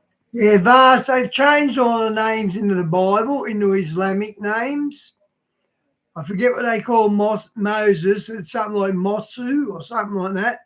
They just changed all the names because they're hijacking the Bible. It hijacks the Bible. Multiply. False prophets would arise to deceive even the chosen ones, and the gospel of the kingdom would be preached to all nations before the final outcome. In the Old Testament, the prophet Daniel had disturbing visions about this time. Yeah. He saw kingdoms falling and rising. Andrew, I've never seen him say or do anything that would make me distrust him.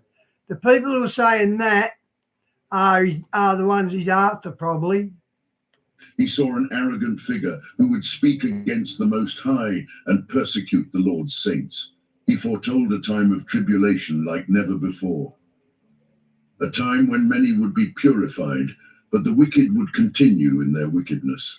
Daniel wrote that the times, and half a time would mark a critical period for humanity, where the spiritual battle would intensify terribly. Times and a half, that's 3 years, 3.5 years, Lobo. In the book of Revelation, John described visions that with the prophecies of Daniel and the words of Jesus. He saw 4 horsemen that symbolized deceitful conquests, war, famine, and death, bringing judgment upon the world. He witnessed... Vass, we got someone similar to Tommy in politics, but to be honest, she's not bright enough to pull it off. I hope some politician jumps in and joins a party or something. Pauline Hanson is her name, and she's like Tommy. She exposes the Muslims and all that. But yeah, and her party's growing actually, but I don't think she's intelligent enough to pull it off. Seals being opened, trumpets sounding, and bowls of God's wrath being poured out on the earth. Each event revealed a new layer in the final unfolding of history. The signs are intertwined. The world will be ravaged by confusion and terror. There will be signs in the sun, the moon, and the stars. The powers of the heavens will be shaken, the sea will roar, and men will faint from fear of what is to come. And then the Son of Man will come on the clouds, with power and great glory. But before this moment, something terrible will happen. A man will arise from the darkness, seducing crowds with words of peace and promises of a new era. He will be received as a savior, a world leader who will bring solutions where no one else could. But it will all be nothing more than a deadly deception. He will present himself as a great ruler, someone who will seem to have the answers to global problems. Guys, we're going to see this happen. Isn't that amazing? We are definitely the very last generation, And we're going to watch this happen. This is crazy. His charisma will be irresistible, and entire nations will bow down to him. He will promise security, stability, and a future of prosperity. But his true purpose will be to reveal himself as the embodiment of evil, a direct adversary of God. Andrew Dye posted earlier that AI talked an autistic kid into making himself unalive. I've got to be careful how I say it. Bible calls him the Antichrist. It will be a time of false hope, a period when many will blindly give themselves to a system that will demand. Diane, you know, check out chicks at supermarkets. They're planning to do away with them too. That's hundreds of thousands of people losing their job just in that genre. Absolute loyalty. A world order will be established, and those who do not submit will be persecuted. He will perform signs and wonders to deceive even the most faithful. The deception will be so deep that many will believe they are following a path of light, when in fact they are marching toward condemnation. This leader will exercise authority over all nations and establish a system that will control the life of each individual. Everyone, small and great, rich and poor, free and slave, will be marked with a sign identifying them as belonging to his domain. No one will be able to buy or sell without this mark. The world will collapse, as those who refuse this seal will be relentlessly persecuted. The time of freedom will have come to an end, and then the divine judgments will begin to be poured out on the earth. The first seal will be opened, and a conqueror will arise, bringing a false peace. But soon war will come, and peace will be taken from the earth. Then famine will ravage the people, and death will come as an unrelenting shadow. The world population will be drastically reduced. Men will cry out for help, but there will be no answer. Terror will spread across the planet. The earth will shake. The seas will revolt. The skies will grow dark. And then, when darkness is complete and hope seems... Guys, it's not just that Andy Loved, whatever his name is, talking about AI Atlas being a UFO or being an actual mothership, to put it a certain way. There's a lot of people saying what he's saying now. They're broken away and released it. Like, it's not just him saying it now. He's getting backups from other scientists and all that. And they're starting to make videos on YouTube. I really think it is something to worry about. I think this might be like the Chronicles of Riddick. I really do. Lost, a new event will change the course of history. The revelation of the Antichrist will be just the beginning of the Great Tribulation. The arrival of the Antichrist will mark the start of a dark period in the history of humanity. The illusory peace that he will bring will soon turn into oppression and terror. The Bible calls this time the Great Tribulation, a period of unprecedented suffering, where divine judgments will fall upon the world, and those who remain faithful to God will be relentlessly persecuted. The covenant that the Antichrist will establish with the nations will last little. At a strategic moment, he will break his promise of peace and reveal his true nature. He will sit in the temple of God, proclaiming himself as deity and demanding absolute worship. It will be the abomination. In the temple of God, the Jews have already sacrificed the heifers. They said it was a rehearsal, but it really was a sacrifice. So the foundations of the temple's been laid. A nation of desolation described by the prophet Daniel and mentioned by Jesus Christ as the sign that the end times have arrived. In that time, those who do not accept his mark will be hunted. The persecution will be intense. Many will be killed, martyred for their faith, while others will be forced to live in hiding without access to essential goods. The world will be dominated by a perverse system where each individual will be forced to choose submission to the government of the Antichrist or faithfulness to God. Meanwhile, the divine judgments will intensify. The apocalypse describes 7... I saw someone doing something prophetic, he was being prophetic. I can't remember who it was, and they said like in the last years the cryptocurrency will fail and everyone will lose their money. Maybe that's how they're doing the Great Reset. Trumpets that will announce God's wrath upon the earth. When the first trumpet sounds, fire and hail mixed with blood will fall upon the world, burning a third of the trees and devastating. Okay, that's the first sign. Hailstone and blood. Stating all the green grass. With the second trumpet, something like a great mountain, burning with fire, will be thrown into the sea, turning 1/3 of the waters into blood, killing countless marine creatures. The third trumpet will bring a great burning star called wormwood, which will fall on the rivers and water sources, poisoning their waters and causing the death of many. With the fourth trumpet, the sun, the moon, and the stars will be struck. Lobo, I don't know what city it was in. It was in a factory, and when the factory worker went to turn off the AI robot, it attacked him. I'm pretty sure Diane posted that link. And a third of their light will be extinguished, plunging the world into darkness. And then, with the fifth trumpet, something even more terrifying will happen. The abyss's pit will be opened, and demonic creatures will emerge to torment those who rejected God. Horrendous beings, described as locusts with scorpion tails, will torment men for 5 months. They will not be able to kill them, but the pain will be so unbearable that many will wish to die. But death will flee from them. The whole... We are not appointed to wrath, everyone says, so everyone thinks we're going to be raptured from... But while this is happening, them getting stung with scorpion tails, we're there watching it.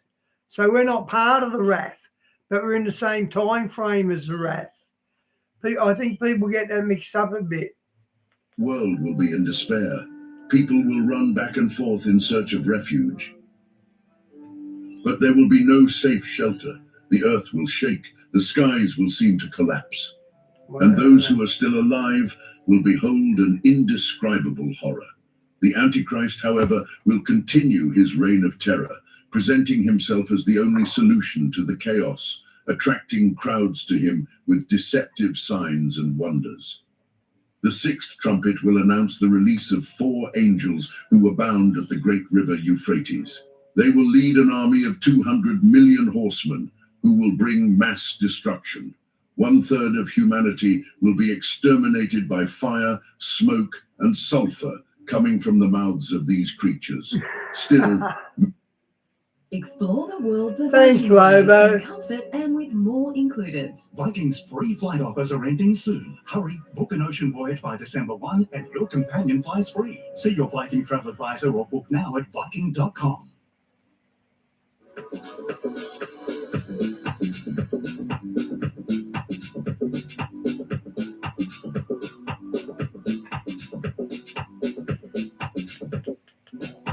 My glasses are broke. I've got to take them down the OPSM, the eye shop next Monday. Try Clearline. Next level dog people give their dogs next level protection with NexGuard Spectra. It's the most complete protection against fleas, ticks, mites, worms, and even heartworm, all in one tasty monthly chew. Next level protection with NexGuard Spectra.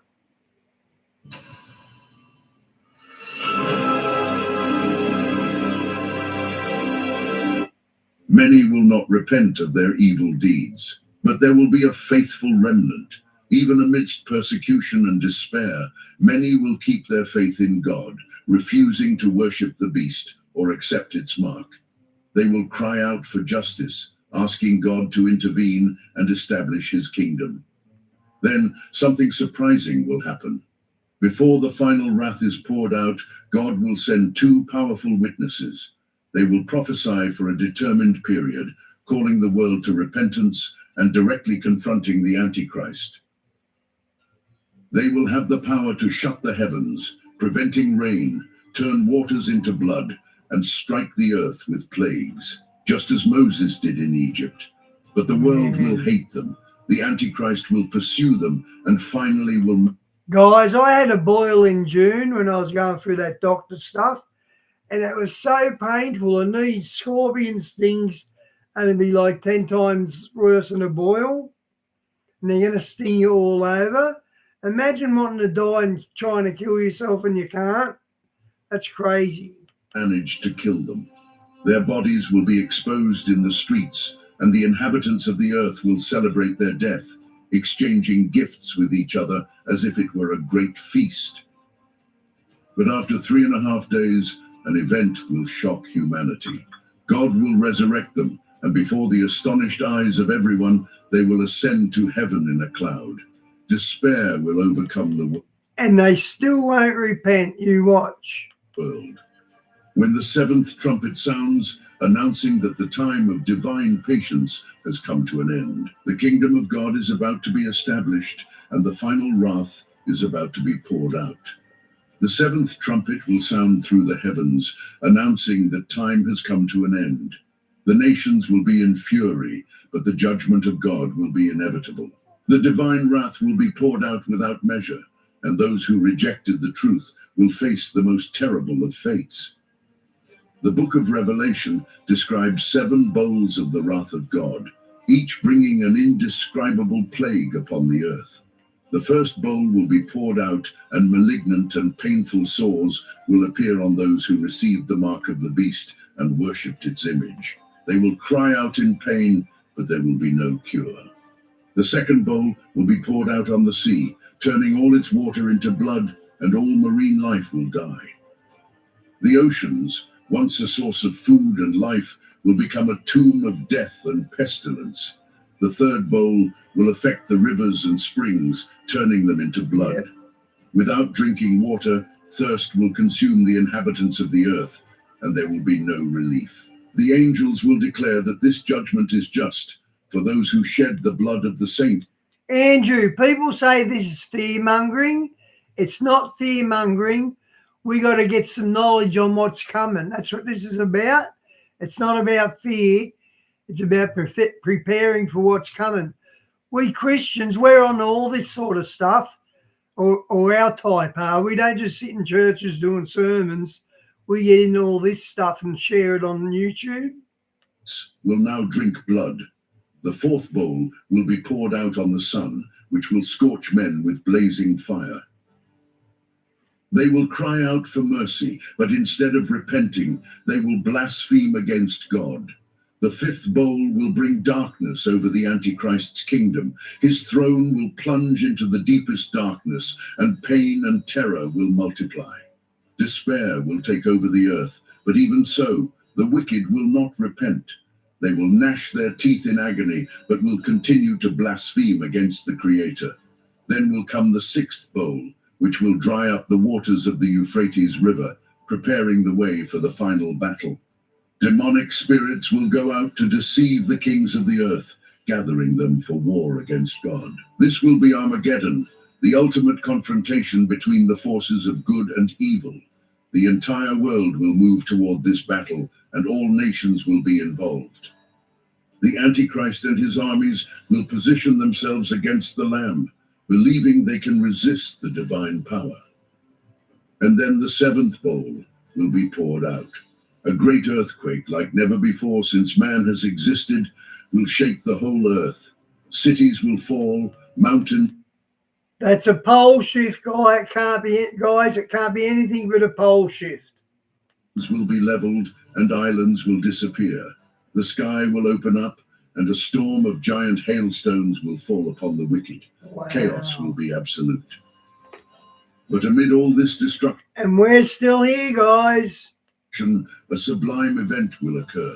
The heavens will open and the King of Kings will appear in glory. John's vision in Revelation will become reality. He saw a white horse, and on it was the one who is called Faithful and True.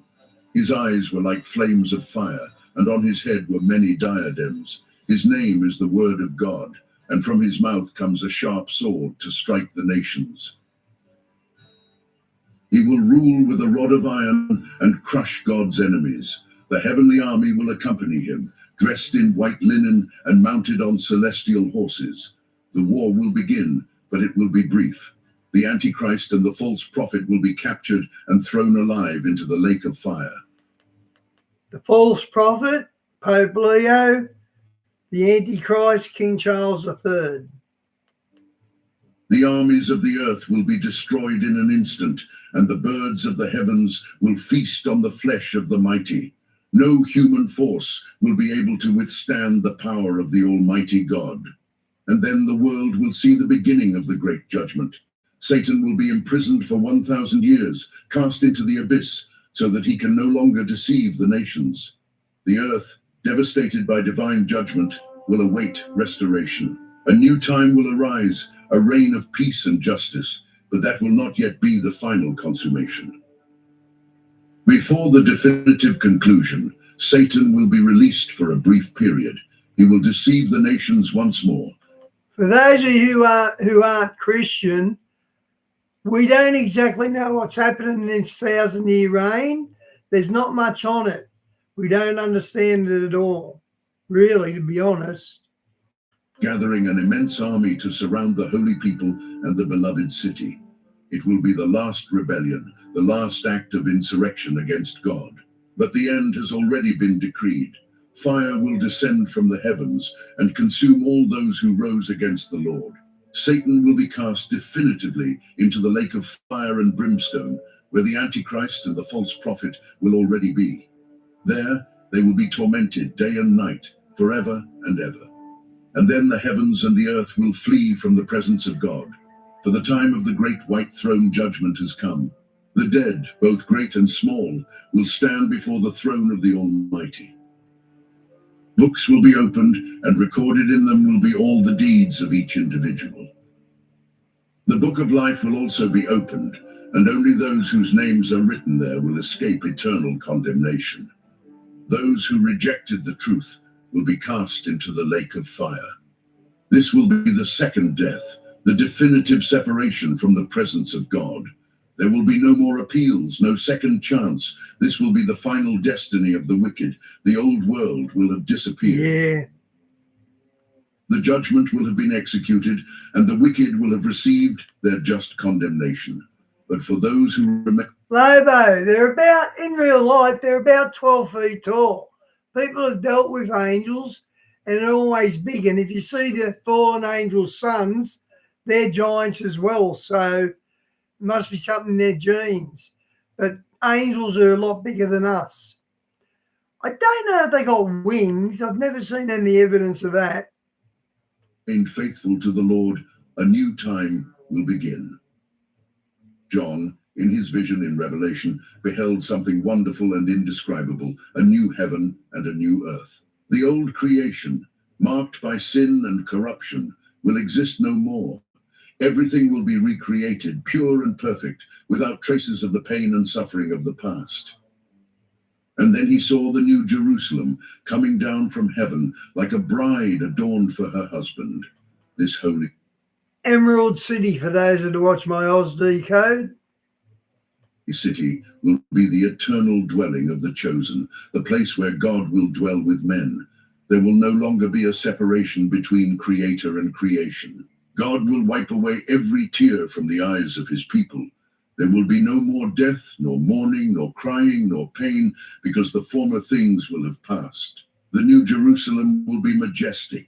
John describes its radiant walls made of jasper and its gates, 12 in total, each one made of a single stone. The city will not need the sun or the moon, for the glory of God will illuminate it, and the Lamb will be its lamp. There will be no night there, nor any need for rest, because eternity will have begun. Those who overcome will inherit all these promises. They will dwell with God and reign forever. Nothing impure will enter there. There will be no sin, wickedness, corruption, or any trace of the old creation. Only those whose names are written in the book of life will have access to the holy city. And in its midst will flow the river of life, clear as crystal, coming from the throne of God. I think Starmer's lucky to still be in power. Even the king's against him. And of the Lamb. On its banks will grow the tree of life, whose leaves will serve for the healing of the nations. This tree, once forbidden in the Garden of Eden, will now be freely accessible to the saints. The cycle of sin will be completely broken. Redemption will be total and eternal. And then John heard a powerful voice declare, "Behold, I make all things new." This is the Lord's final promise, the consummation of the divine plan that began since the foundation of the world. The purpose of creation has always been this, a perfect communion between God and his people, now without barriers, without limits, without end. But before the conclusion of the vision, one last warning was given. Jesus Christ declared that he would come soon. His promise is clear. Those who keep his words will be blessed, but those who add or take away anything from this prophecy will suffer the plagues described in the book.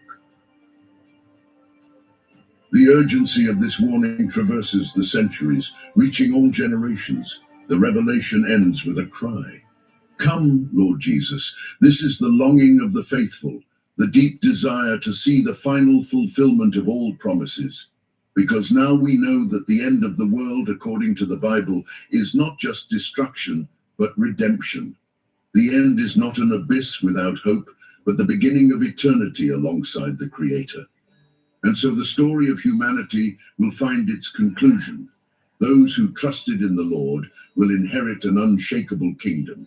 Those who rejected him will face his justice. The earth will pass away, the sky will be renewed, but the word of God will remain forever. The time is near. The prophecies will be fulfilled. Judgment will come. But for those who believe, eternity with God. Amen. Hey guys, I watched this and I thought, geez, I better get my life in order then, because I realised he wasn't making it up. You watch this guy, he's so genuine. You can tell he's not making it up.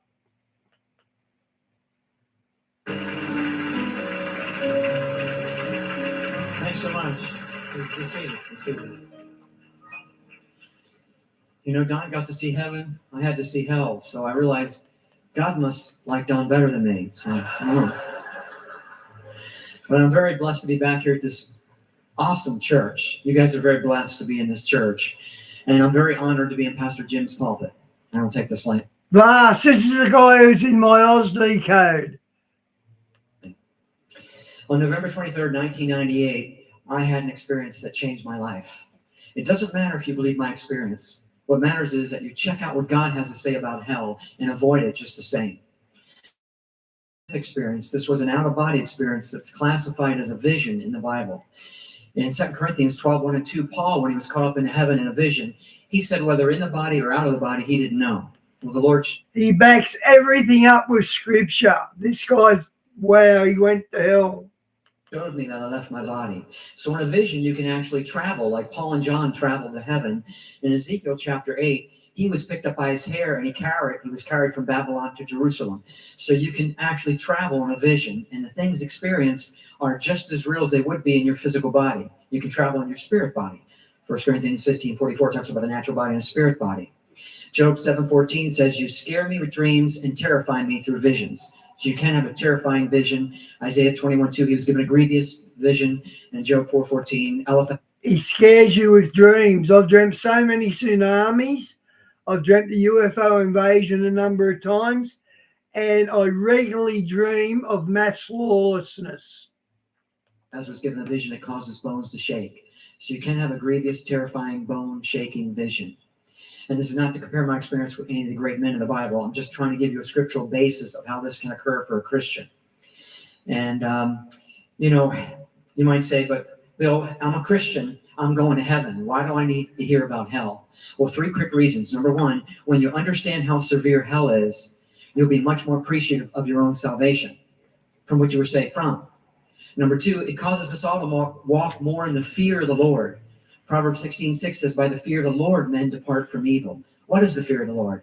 Deuteronomy 6 and Deuteronomy 17 said the fear of the Lord is to read his word and to obey his word.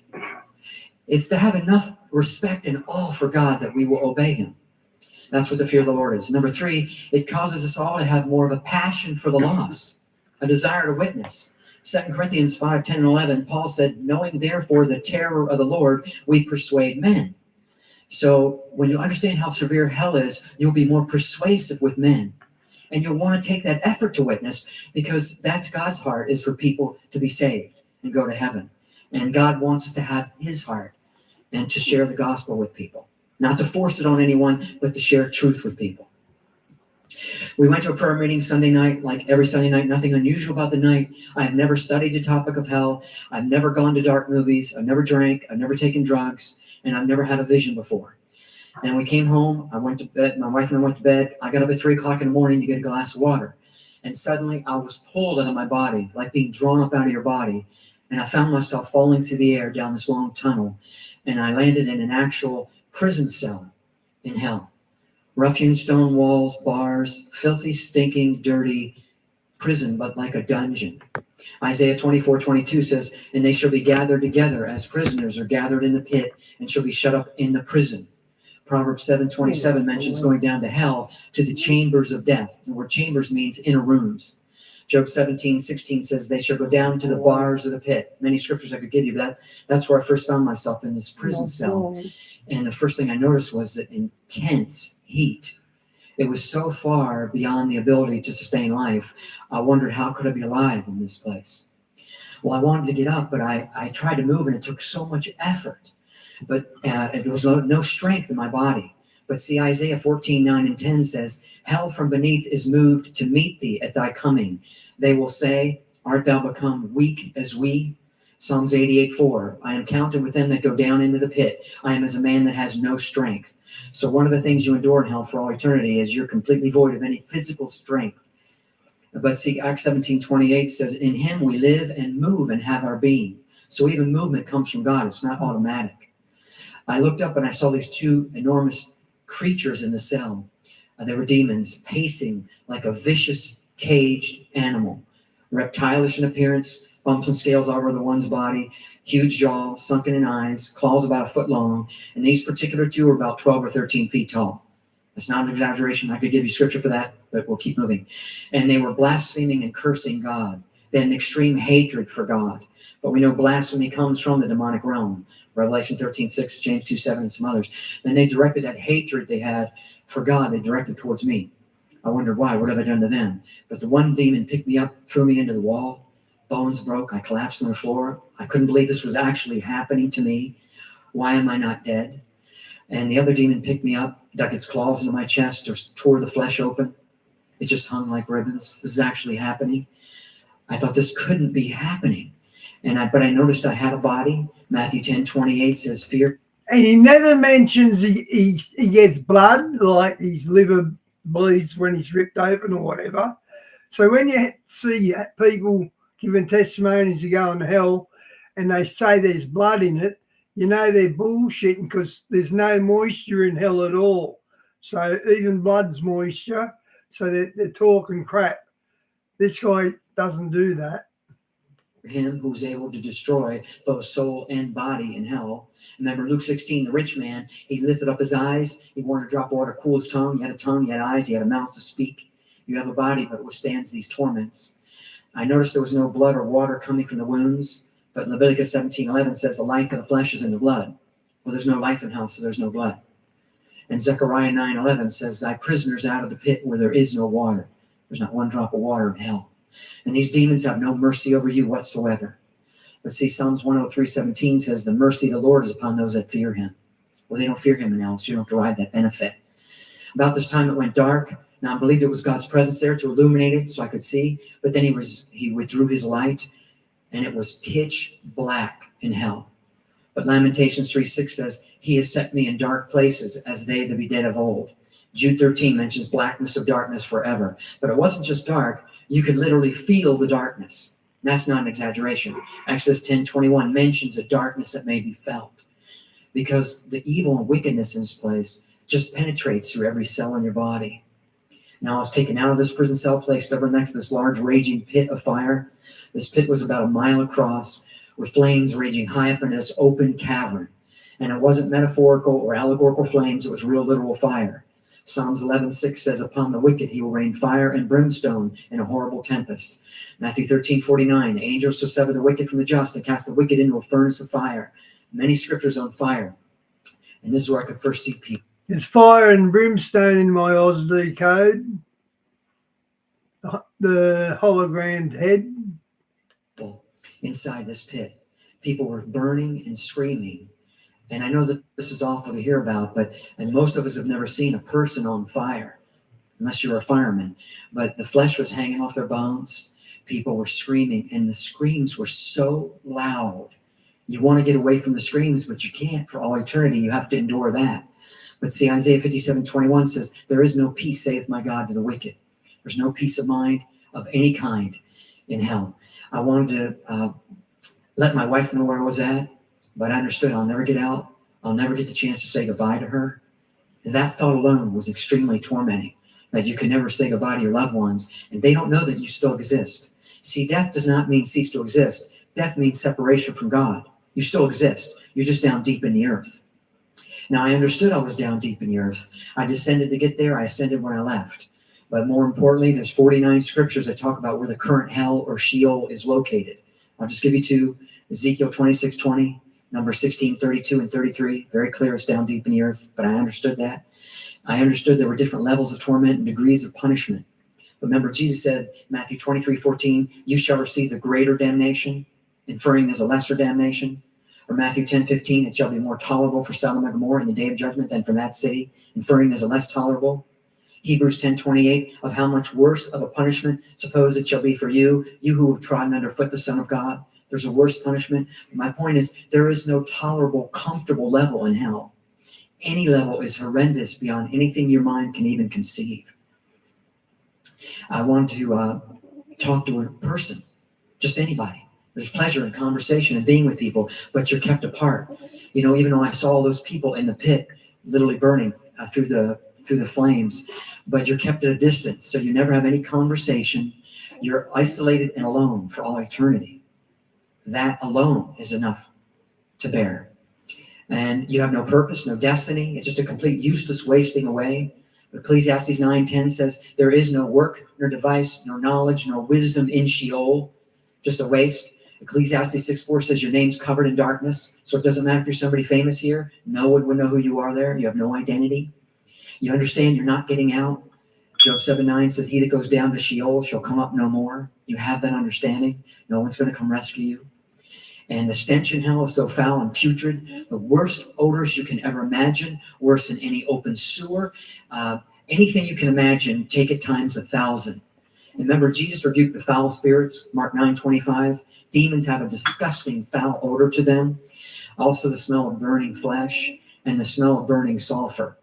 And if you ever go to Hawaii to the volcanoes, the volcano there, they have signs posted where you cannot go past a certain point because the toxicity of the burning sulfur coming up, it will kill you if you breathe it. It's called sulfur dioxide. Well, sulfur is just another word for brimstone. And the word brimstone is all through the Bible. So you're breathing in this foul, putrid, disgusting air that you don't want to breathe. But it's even worse than that because there's not enough air to breathe. You have to fight for even the tiniest bit of oxygen. And this is how you breathe in hell. It's like,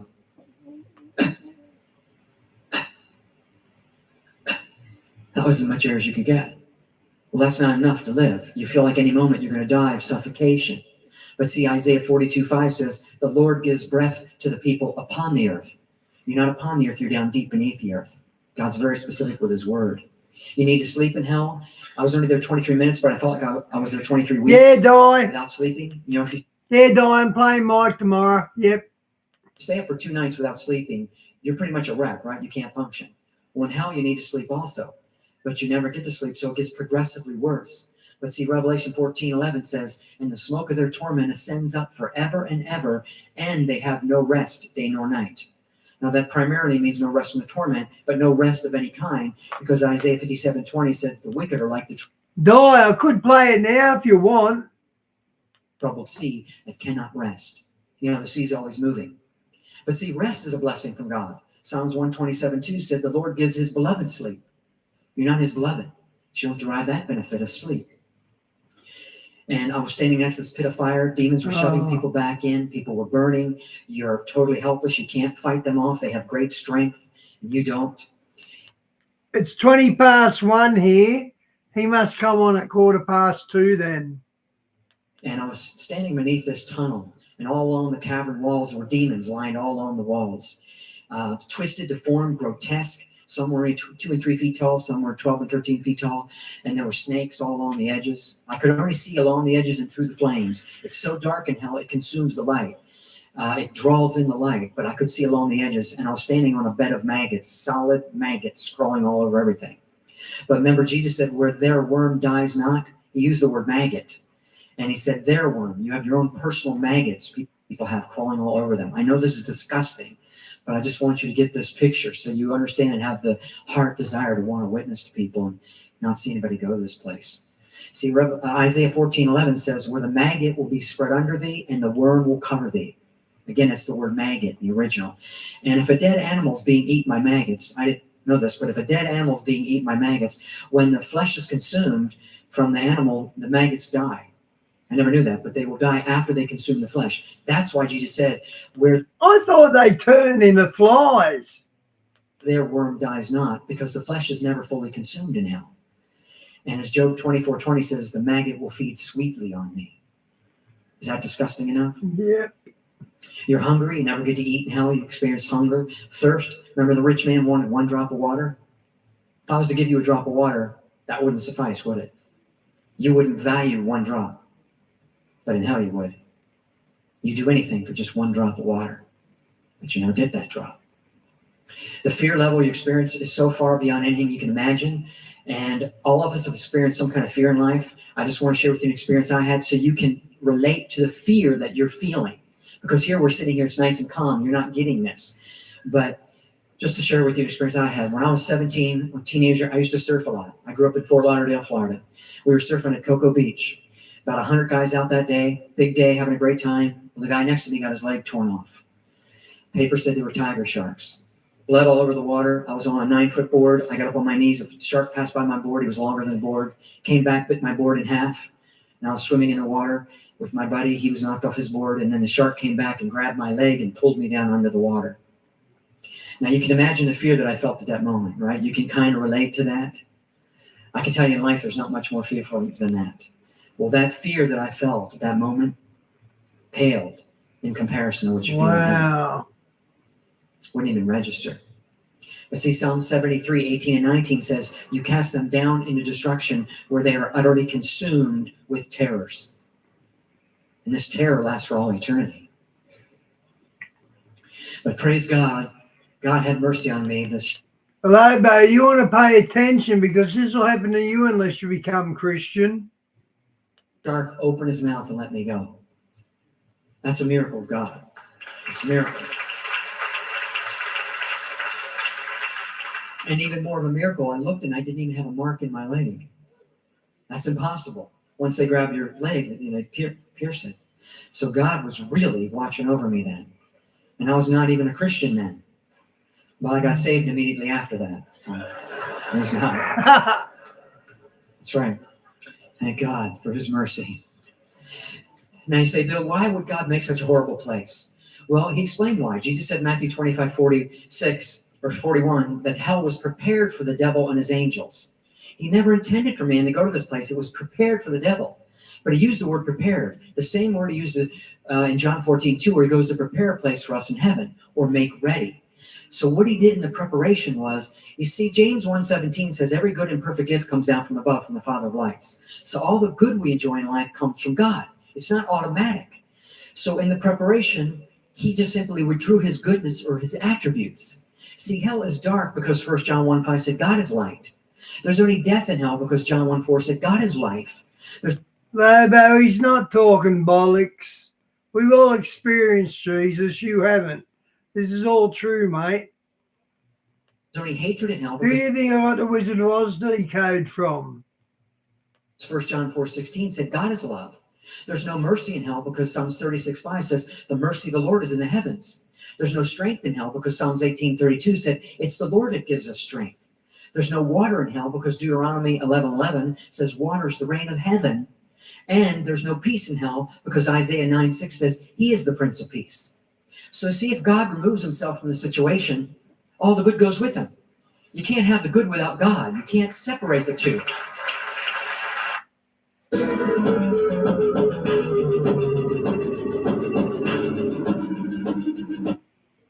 just convenient.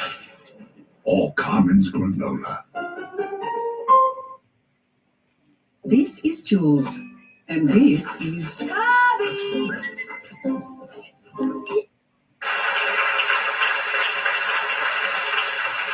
So if you're a person in life that says, you know what, I don't want anything to do with God, well, fine, there's a place prepared that has nothing to do with him. Can you see that? Other than one thing, the fire in hell does represent God's wrath. All through the scripture, it says he will pour out his wrath on sin in the form of fire. But God poured out his wrath on Jesus on the cross, so we wouldn't have to take that wrath. So you can either let Jesus take it or you can take it. It's your choice. As I was looking at all this horror, something began lifting me up this tunnel. And this pitch black, all of a sudden, this bright light appeared. I knew immediately who it was. I didn't see his face. I just saw the outline of a man standing in a bright, pure, holy light. Like no light I've ever seen. And I just called out his name. I said, Jesus. And he said, I am. And when he said, I am, I went out. I passed out. I don't know if I died or what. Andrew, are you in the UK, are you? Happened, but I can only explain it through Revelation 1:16. John, when he saw him, he said his countenance was bright as the sun, and I fell at his feet as one dead. Well, after a time, he touched me, and I came to, and it hit me so strongly that because he went to the... I knew because you mentioned cricket. You guys are out here to play us in the Ashes. We start Friday. Should be a good series. cross, I didn't have to go to that horrible place. Thank God for the cross.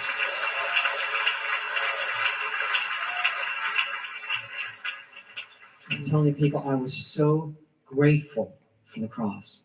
I just had a new appreciation of it. Do you know what, Vars? When I say I know Jesus, I've met him. I'm sitting here one day singing along to Jesus Christ Superstar. I was having a few beers, so I was getting a little bit pissed. And I felt Jesus next to me. As soon as I realised he was there, he went, and I was left sobbing my eyes out because he's so beautiful. I didn't even see him. I just got the vibe. So I understand what you're saying with what you just said. Realize what he went through, suffered a horrible death on a cross, so I wouldn't have to go to hell. Now, thoughts started coming to my mind. I had 8 different thoughts. He answered them all. And I'm just going to share it right now for time's sake. I thought, Lord, I don't want to tell anybody about this experience. They're going to think I'm crazy or had a bad dream. He said, it's not your job to convict their hearts. It's the Holy Spirit's. He said, you just go and tell them. And, you know, I did for 7 years. I traveled. There was no book then. The first 7 years we were asked to travel around the country. I told one friend, it spread from there. We got invited. We traveled for 7 years. We paid our own way. We never took any money from anybody for those 7 years. Not one penny. And then I complained to the Lord. I said, Lord, I don't like being identified with someone. Lobo, he got you, mate, with Bobo. He got you there. You've had him on the ropes all week. He just threw a good punch. Because they've been to hell. I'm very uncomfortable doing this. And the Lord spoke to me one day and said, Bill, it's not about you being comfortable. It's about you being obedient. Okay? And now, you know, it doesn't matter if I feel uncomfortable, because if one person can come to the light of the scripture, not my experience, just come to the light of the scripture. I'm just a signpost according to the scripture, and avoid this horrible place, then it's worth any uncomfortableness I would ever feel. Amen. Okay, guys, he's out of hell. How about we got some Tony and finish off with JW? Unless you want me to stick around for Mike, but I don't think I've got the time for that. Okay, where is it? Where is it? Tony. Which one? Which one?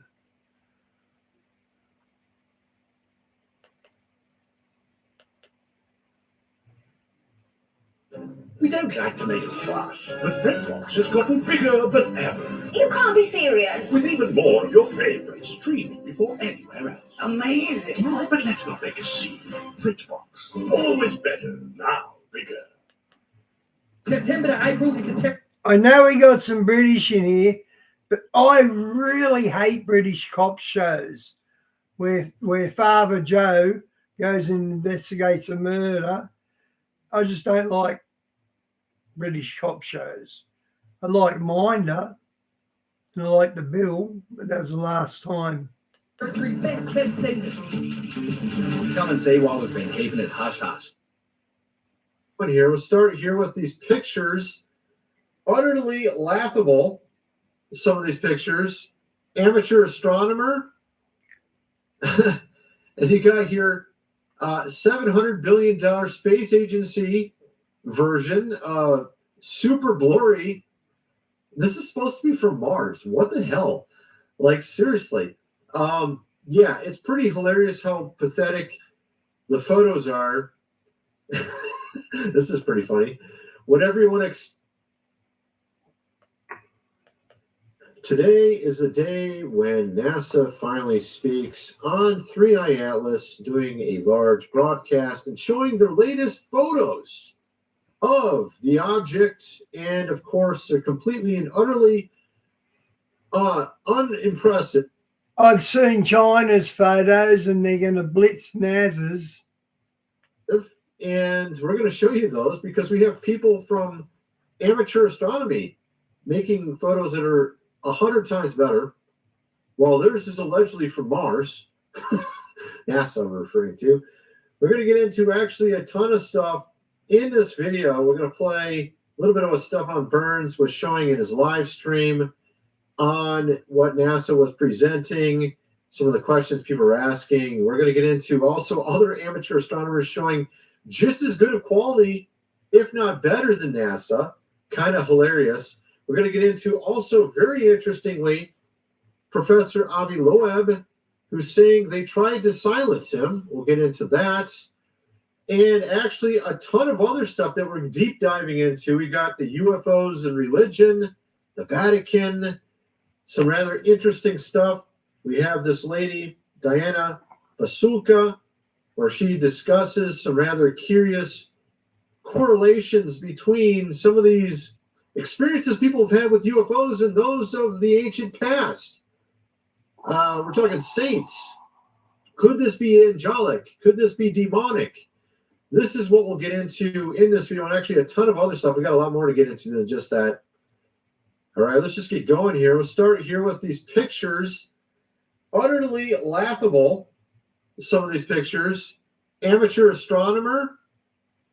And you got here $700 billion space agency version, super blurry. This is supposed to be from Mars. What the hell? Like, seriously. Yeah, it's pretty hilarious how pathetic the photos are. This is pretty funny. What everyone expected, what was revealed. We're expecting the Death Star from Star Wars, of course. Not exactly what we expected. I'm guessing they're maybe holding back a little bit. What do you think? Do you think they're holding back just a wee bit on what was really seen when they took some photos? Of course, they cut the live feed way back when. I mean, how many days has it been now? Cut the live feed from Mars when it went by because, of course, all it was just a blurry little picture. We had to cut the feed for the blurry picture, of course, right? Absolutely insane. I mean, it just shows you how ridiculous this whole thing is. Clearly, something is amiss with this whole thing. We have here Stefan Burns with the live stream just like a couple hours ago. Check this out. Again, this is Bill Harwood again. Can you hear Somebody me? asked me a question. Loud and clear. Okay, thanks. Sorry about that. I haven't mentioned the rumors that were, kind of scurrying around about this thing in the weeks leading up to this briefing today.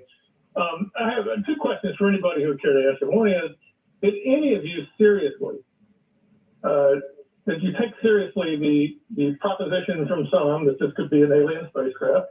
I doubt you did, but I'm asking the question anyway. And number two, is there any evidence you see in any of the data you have Look at these three serious people. an explanation like that? Or as far as you're concerned, does all of the data say conclusively? Look at her face. She looks like, can we really talk about this? Are we going to get fired if we talk about it? That this is simply a comet that happens to be passing through the solar system. Thanks. So I'll take that one, Bill, and thanks for the question. Mon We Moth was love up for the all challenge. of the different science and all of the different kind of hypotheses into what these things can be. You know, when you start seeing something, you just got to point, you know, it's natural to wonder what it is. And we actually love, as Amit said, we love that the world wandered along with us. And that's such a cool thing. We certainly were able, because of the measurements that Sean described from the astrophysics telescopes that immediately turned on this object once we found it. And even, you know, I was interested. I just learned that we'd actually gone back and actually seen it before we even found it. So that was super cool. I just heard that from Sean. But you know, we were able to sort of, you know, the easiest thing to do. I'll put it in the No, you asked for a Lobo. different ways. If you understand comics pretty well and you understand asteroids pretty well, you kind of know the signatures that you're looking for, and so you can sort of look for those quickly and tick them off and say, yep, it really does behave like a comet. The interesting thing that you know, Tom, I know if I throw this to him in a second, he's going to geek out about it. But the really cool thing about this is the differences, because it comes from somewhere else. Oh my God! And that's why they keep doing the same exact narrative the entire stream. It's great to. Hey, Lobo and Andrew, what's happening in the UK with Prince Andrew? I'll tell you what, if the press look at King Charles and Sir Jimmy Savile, that's the end of the royal family. Wonder about it, but it's really just a comic. But at the same time, it's very awesome, and science is great because, look, it's a little different than a normal comic. This is awesome of itself. It's just a little different. It's so cool. You know, like, let's geek out about stupid things. And this is basically what they're doing. Excited about it. It's only the third time that we've been able to identify and track Take a shot something for every coming ring from that she's outside our own wearing. solar system. We've long Let me get the predicted alcohol. these things. Oh my goodness, she just keeps she's doing a little filibustering there. Let's see here their picture. But it's certainly getting ground, isn't it? There seems to be intelligent life on board. It's directing its movements. It's controlling and decelerating, accelerating on its own, which comets can't do. We could be in for a Chronicles of Riddick moment. They destroy our defences. They come down and do a Chronicles on us. That's in the Bible, actually. Not Chronicles of Riddick, but they're going to force you to join a religion or death. That's in the Bible. So that's what this mothership could be, I think, anyway. This picture is so pathetic. This is even worse than the one I showed. Thus far, and we're still going. There will be more opportunities to observe this comet as it continues. Oh my goodness. I could probably Vast, it fades in and out of 3D, doesn't it? take a better photo of it myself. There's a guy here on YouTube. He's just got a background a backyard, a backyard telescope. It's a high. Andrew, I saw the king a couple of days ago say, now I'm not sure if it was AI or not, but I've certainly seen him say, basically we're taking all of Prince Charles, Prince Andrew's titles because of his links to Epstein, and the same thing we're doing with Meghan Markle. We're taking her titles for her ties to Epstein. I saw Charles say that, so they can only AI that, or that's what's happening. High powered one, but I mean, this is what he got. You see that? So when it is moving, it looks like it's rotating. And Andrew, the lefties are spewing that Trump's not on the list. But it also has a lot of, disturbances from the actual sky above in between us and the object itself. You can see, obviously, the sky in distortion and things of that nature. Yeah, I remember that. Clouds and things of that nature. But the fact is, though, it does look a little bit like... I remember that, Vars. He tied sheets together. He was buck naked, wasn't he? It's rotating. Check this out. it is moving in front of us, and all the gas dust is behind. Hi, Ivan. Welcome to the channel. Right. I don't know. It looks like it is. A lot of it's just simply distortion from the atmosphere, but it does look like there is some sort of rotation going on there. I can't imagine that is the atmosphere rotating. You know what I mean? You can see it's very difficult to see. There is obviously a lot of distortion here. It's like going in front of us, and everything is behind it. But I do think it does appear like there is some sort of potential rotation in it. It's hard to tell. It's really hard to tell. I'm trying to put in either, but it keeps auto-correcting me. Oh, obviously a lot of that's distortion from the atmosphere. It really is that simple. But I'm kind of curious what people are saying in the comment section. This is what social media was made for, not yelling at each other, but sharing information we collect. Best 3i Atlas channel. Real human intelligence and not AI. Best channel for 3i Atlas. Agree, the best raw information with no BS. Incredible. I mean, there's a lot of people complimenting him, obviously. No, Bobo, you're no fool. We can see that in your comedy when you do funny things, say funny things. A dumb person can't do that, mate. None of us assume you're dumb. I don't know if anybody's really going against what he's saying here. To me, it's like obviously a lot of it's just the distortion from the atmosphere, but there could be. I thought you were a Bobo. There's something going on there. It does look like there is some sort of rotation involved in it. I mean, I guess maybe I could be seeing things, but it appears to be the case. Obviously, this is just simply a still from NASA, which actually is more blurry. The solar system. Actually, it isn't. Well, it is kind of. Passing the orbit of Jupiter in spring of 2026. So the NASA assets that are gathering observations of 3i Atlas include... Okay, I got to show you guys this. This is how ridiculous this whole freaking thing is. Where was it? I saw a picture here. Did it? Okay, let me back up.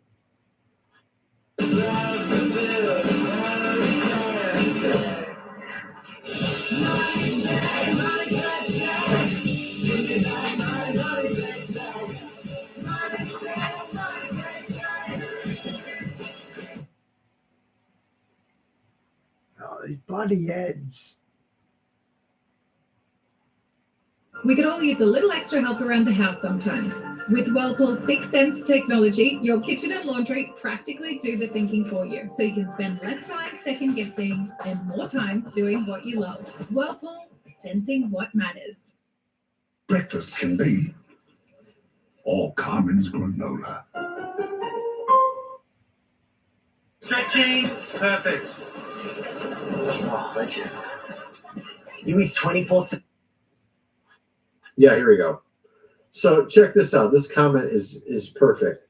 So you want us to believe that this below is a photograph of the Eagle Nebula captured by the James Webb Space Telescope 7,000 light years away. But this blurry crap is the best you can offer of 3i Atlas, which is only... Wow, great point. Wow. The point is... Why are they hiding it, guys? 0.0000287 light years away. This is a complete joke. Of course, a little bit caveat to this. This is actually not how it looks when they take the photo. The photo is actually black and white for the most part. And what they do is they actually have guys go in and put all these colors on the pixels based on sort of the grayscale. They actually add in color to the grayscale to make it look like this. So this isn't actually the photo. This is actually a doctored photo, but it is legitimately the resolution of the photo. They just add in a lot of color on the pixelation. I'm not sure about these stars in the background. That's kind of strange as well. I'm not sure if that's added in, but this pixelation here, again, this has been doctored obviously from the original, but the fact is it is very high resolution. It does show a grayscale of this when they do take a photo. So, but the fact is it's extremely detailed, high resolution, grayscale in the original 7,000 light years allegedly away, Well, this thing is 0.00028 light years away, and they can't even get a decent photo of it when there's dudes with their backyard telescopes getting better ones. It's insane, right? Obviously, they're holding back greatly from what they really have. What's the question is why? Then you got here Professor Avi Loeb. We're going to get into that next, and also this very interesting video. This lady, I think she was on Joe Rogan before as well, talking about UFOs and religion and some of these miracles and strange sightings in the sky back in the ancient times. And when she went back to the original text of these sightings, they sounded more closely aligned with some of the things we see today, and that they actually had their stories sort of, amplified by other details added later to make it look more like it was just strictly religious based. And the question is, we'll get into it in a second. We're going to get into that. And also, interestingly, some other things. Is there some sort of thing they're trying to bring us to think about aliens? We'll get into that as well, because, of course, this went viral. They have this new documentary on the age of disclosure, and aliens coming from another planet. They're real. And, of course, when they do this, they're also bringing in other things. They're bringing in these religious authorities, and they're actually not really. Just UFO guys are Catholic or something usually. And then they go in and are talking about, we need to unite to. We'll get into all that as well. First, I got to mention food supply, 25-year shelf life.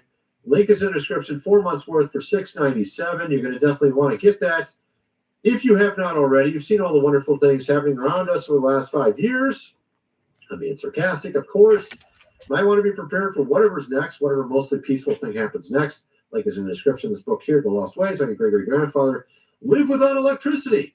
How to build a cellar, do things around the house as they did in the old days. Hundreds of pages illustrated. Some are saying the 3 days of darkness is coming soon here.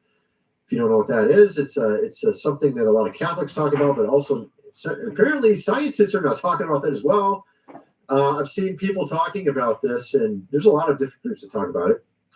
We might actually have 3+ days without power. And could it be something spiritual really involved? Is science and religion now melding back together? Link is in the description, $37, get the printed version. Go check out all of me on the social media link below. Let's get back to the video. So we have here this interview from a day ago of Professor Avi Loeb, the Harvard professor, about 3I Atlas. Check this out. Do you think NASA is hiding information from the public?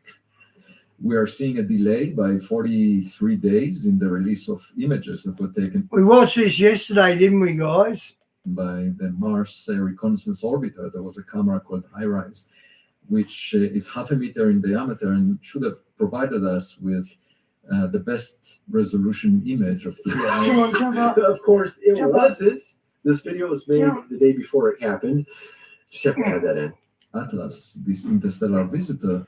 I think it's a new opportunity. In fact, I was on vacation a couple of days later because of the 4th of July. And I told my wife I have to write this paper where I calculated how much material we expect in interstellar space per unit volume and show that we shouldn't expect the delivery of such a giant object once per decade. It should arrive to the inner solar system once per 10,000 years or longer. So there is just not enough material out there. And so it's very surprising. And then it turns out, on that paper, actually, when I submitted it, the editor accepted it for publication within a week after the object was discovered.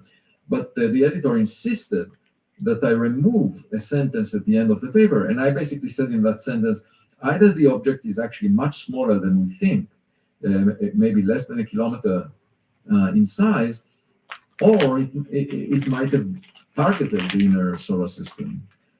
It should be rare, but so of course, also with that statement he just made there, seeing the trajectory of this object 3I Atlas through our solar system, going by multiple planets, including the sun as well, at sort of pretty close proximity. Even Jupiter very close proximity as well, and also coming by Earth in December. We have also, I mean, it just seems like highly improbable that this object would go the trajectory it did through our solar system, close to, I think, 4 different celestial objects, obviously planets for the most part, but also the sun, in such a strange manner as it did. You have that factor alone that begs the question, what's really going on here? And also the fact that it has a lot of nickel, although they're saying now it is porous because we're seeing a lot of debris coming off it, gases and things, which makes it indicate it would be porous. It just seems like very curious what is really going on here. I was just watching that that new Fantastic Four. It's finally on Disney apparently. And what's interesting about that is it has a planet eater in it, this gigantic machine. I haven't even watched the whole movie yet. I didn't even know what the movie was about. I just started watching it last night.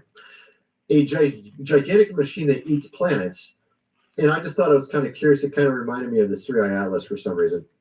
At any rate, so getting into some of these other videos, we have this other one here on Jesse Michael's channel here, where he is talking to Diana Pasaluka, who is well known for being, I believe, on Joe Rogan, talking about the connection between religion and UFOs. This is kind of interesting, where she talks about some of these ancient stories from the medieval times of various, I guess, miraculous sights in the sky, things of this nature. Check this out. We don't believe or disbelieve in my field, but I fully didn't believe. I was like, why are people believing in these things that they missee saying in the sky? Diana is a religious studies professor at University of North Carolina, Wilmington. She's versed in the classics and maintains a deep knowledge of Catholic history. While doing research for a book on purgatory she wrote called Heaven Can Wait in 2014, she began to document dozens of historical cases of nuns, priests, brothers, and saints who had reported direct divine or angelic contact. But here's where the story gets interesting. Dr. Pasulka did her own translations of these angelic contact, yeah, fallen angel contact experiences. She didn't take the official church translations for granted, and in many cases, her direct translations didn't exactly sound like the official versions of the story.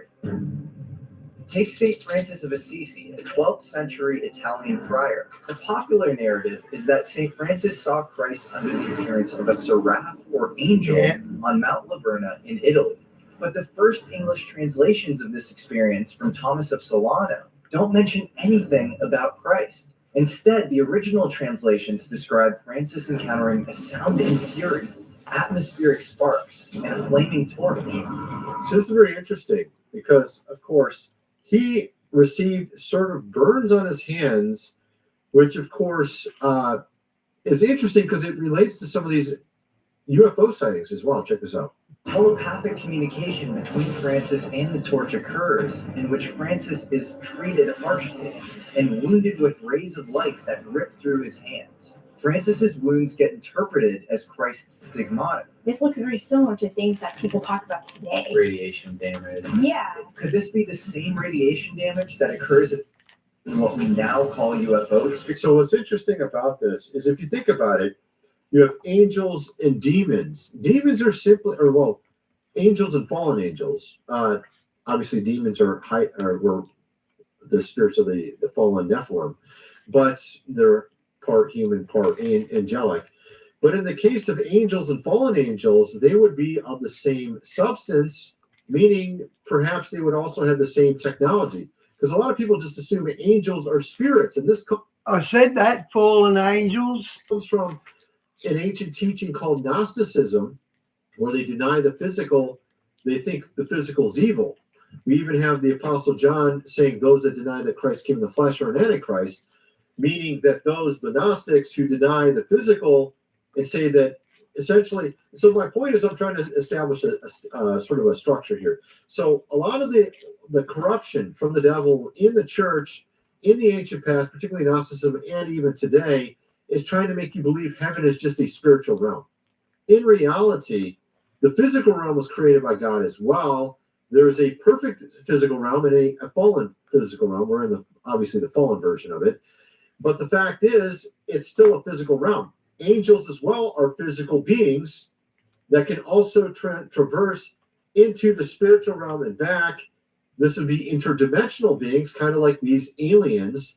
Aliens being perhaps fallen angel technology, where it's the same technology in a sense, but used for corrupt or evil methods. So perhaps angels also will have orbs or lights. Also, the fallen angels will use the exact same form, right? But it even says in Scripture that the devil will show himself as an angel of light, right? And you can see this even in some of these lost books, the pseudo-Rodolfo books, like the first book of Adam and Eve, where you see the devil try to present himself as a good person. He can, essentially turn into whatever he wants you to think he is, right? So these aliens perhaps are using technology they already had before they fell, is what I'm saying.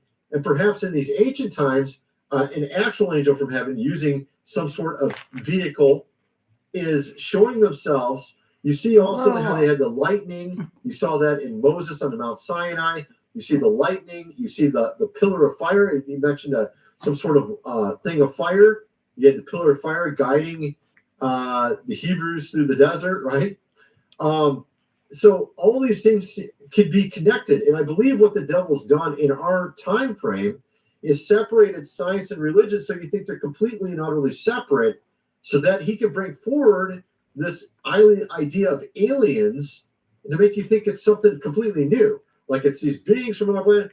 Oh, it's science, and science is different than religion.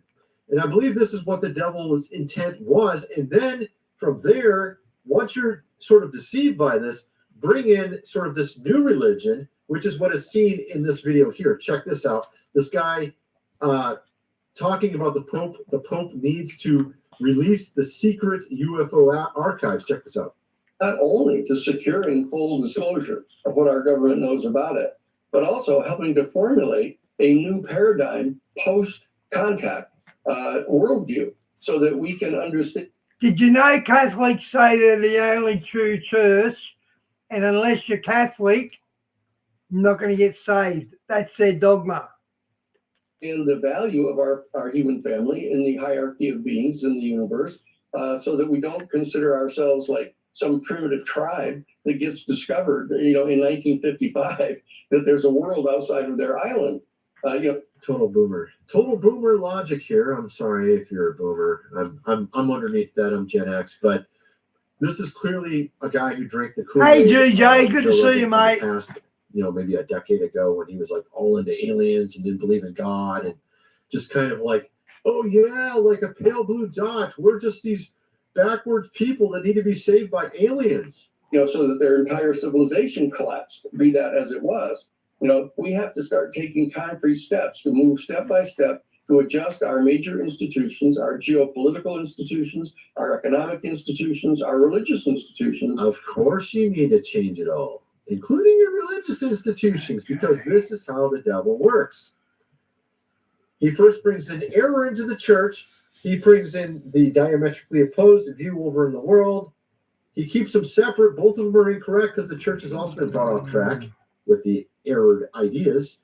And then he is able to guide them the way he wants from that point forward.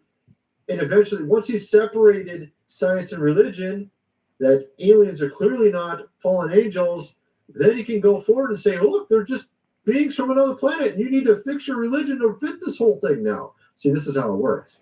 To accommodate this new information that is going to be made available, so that we can not only respect the other civilization, but we can be respected by them. Oh, this is interesting. Look at this word right here. I wonder why. Last Pope was also one of those as well. Thanks, Lobo. Appreciate it, mate. Interesting, of course, this new Pope apparently is not much better. He's calling on Pope Leo the 14th. Oh, you give me a thumbs up before I even give myself a thumbs up. To release these UFO files. You have here, of course, Pope Leo not even talking about spiritual matters really anymore, just talking about politics all the time. That seems to be what he does. Concerned about people being, of course, kicked out, of this country. He's talking about climate change, all those wonderful things, not anything at all about spiritual matters so much, just those things for some reason. Also, of course, the definition of hypocrisy. His, of course, little country there, they call the Vatican. They seem to have very stringent rules on this. Let me show you that right here. Vatican City maintains one of the world's strictest for allowing, of course, people into their country. But he wants everyone else to do it. It's called hypocrisy. Very interesting how that works. And yeah, he's talking about, oh no, we got to save the world. Oh my goodness. This whole thing again. But anyway, you get the idea. That's the cat, guys. He's sitting, look, as he said. To talk about a lot more over my other channel, not about 3i Atlas so much. I think I'm going to talk about multiple topics over my other channel. At any rate, that's my video about 3i Atlas and all this wonderful stuff with aliens and UFOs. Let me know what you think in the comment section below, and thanks for watching. Okay, we'll do JW, guys.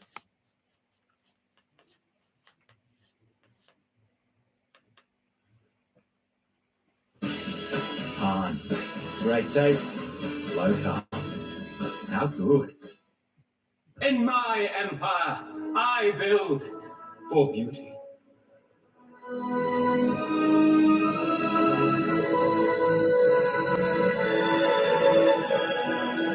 know 117 Pax Romana. In from United States. events coming in from United States to UK, multiple different locations.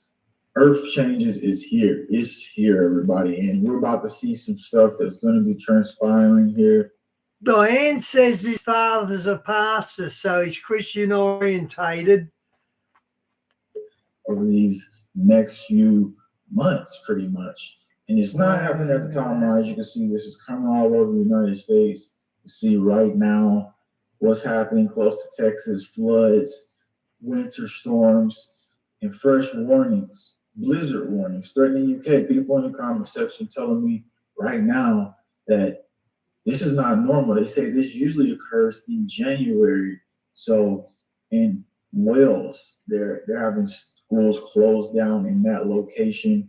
And we just come to find out that a massive geomagnetic superstorm crushed the Earth's plasma shield. But that happened a while back, but they're just telling us now. What about the new one that just came in? And even in London, beams of light coming out of the atmosphere, which we've got images of that. We're going to show you some of that coming up here in a few. This is all. That's how they did all them bushfires with them lasers. Even in London, beams of light. Project Bluebeam, guys. It's even blue. Coming out of the atmosphere, which we've got images of that. We're going to show you some of that coming up here in a few. This is all progressing very fastly worldwide today. So drop your location of what you're seeing right now before we get into all of these events that are breaking down and why are these events breaking down. Now remember, listen closely, I can't say it right now, but in my other video, which I'll drop in the live chat, I said that after this certain facility activated, strange weather patterns usually follow. And I'll make sure that you can see that link here in the live chat. That's why I'm looking down right now. But let's follow all the things that's happening right now. Strange looking light columns coming out of the sky. And when we look at this right here, I don't know what it is actually, but this was in London. And this was like overnight where people seen this column coming out of the sky. And when I looked down, I didn't see a building, but it could be like some type of satellite or something shooting a light out of the atmosphere. We had a huge spike just today. Earth's heartbeat, Mr. MB333. He showed the Schumann resonance jump like crazy. You're feeling pressure, you're feeling shifts. It's because more energy is coming in. And look at that right there. A huge spike. It just jumped and just exploded. the energy coming in. We are in some wild times right now as everything is shifting. I want you to see some of these video clips, though, of the shift that is happening. We'll start with Phoenix, Arizona, because not too far away from the location, but this is highly unusual what happened.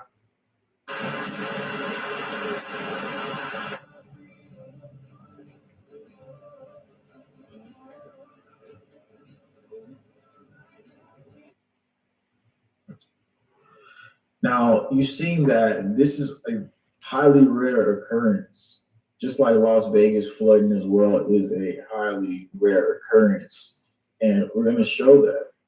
Las Vegas streets are Yeah, Sean, it's a bit late now. I'm going to play it tomorrow, mate. flooding days before I'm out after this, actually. Still got 15 minutes to go.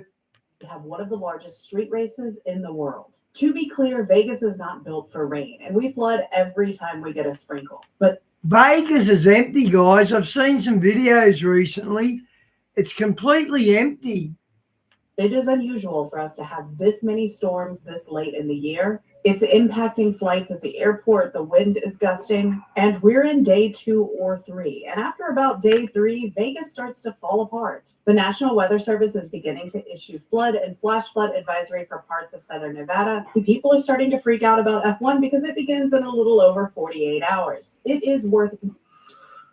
You know, I had to cut her off because it's like we almost enter a geostorm-like scenario. Remember the movie Geostorm, where everything just worldwide starts to act real wild? Y'all remember that one? I mean, I just get the vibes of that for some reason. I don't know why, but it's just how it seems right now. Nothing's usual, right? But as soon as the magnetic field also shifted, and the facility that is operational right now in Alaska, that's all I can say here, because if I say more, then they knock things down and it's like, oh my God, oh, you can't say that. Here's Cuba. Cuba a few days ago had this giant, strange magnetic anomaly, this radar anomaly. What the heck is that? It looks like a whirlpool. It looks like a spiral. And one of them looks like a fan. You can't fake that. That's on the radar. So since they got that movie on DVD, we have definitely entered something here. The magnetic field shifting. And again, when we show this anomaly NASA's been tracking over the South Atlantic, it's the magnetic field expanding, is rapidly expanding. And so the protection that we used to have, apparently, that the magnetic field, whenever storms come in from the sun or whatever, that's apparently not there anymore. And if we take a look at the sun, just yesterday it was shooting off stuff. So I'm gonna show you right now that clip of it shooting off filaments from the sun.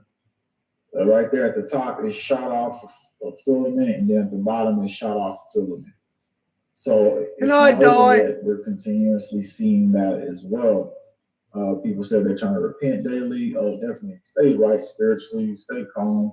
Like, we're just analyzing all this with you right now. And this map right here, y'all, this is what's going to be happening over the course of months. You see, up to December, this goes up to December 4th. That little spot there that's looking warm, heat, you can see the shifts across different regions. This is going to be something that's going to be affecting. Yeah, it's a warmth. It's so, again, we're getting the cool, we're getting the warm. This is really wild. Now I'm going to go into a little bit deeper. They say why this happens, right? Because they say, oh, it's so unusual, it's so rare.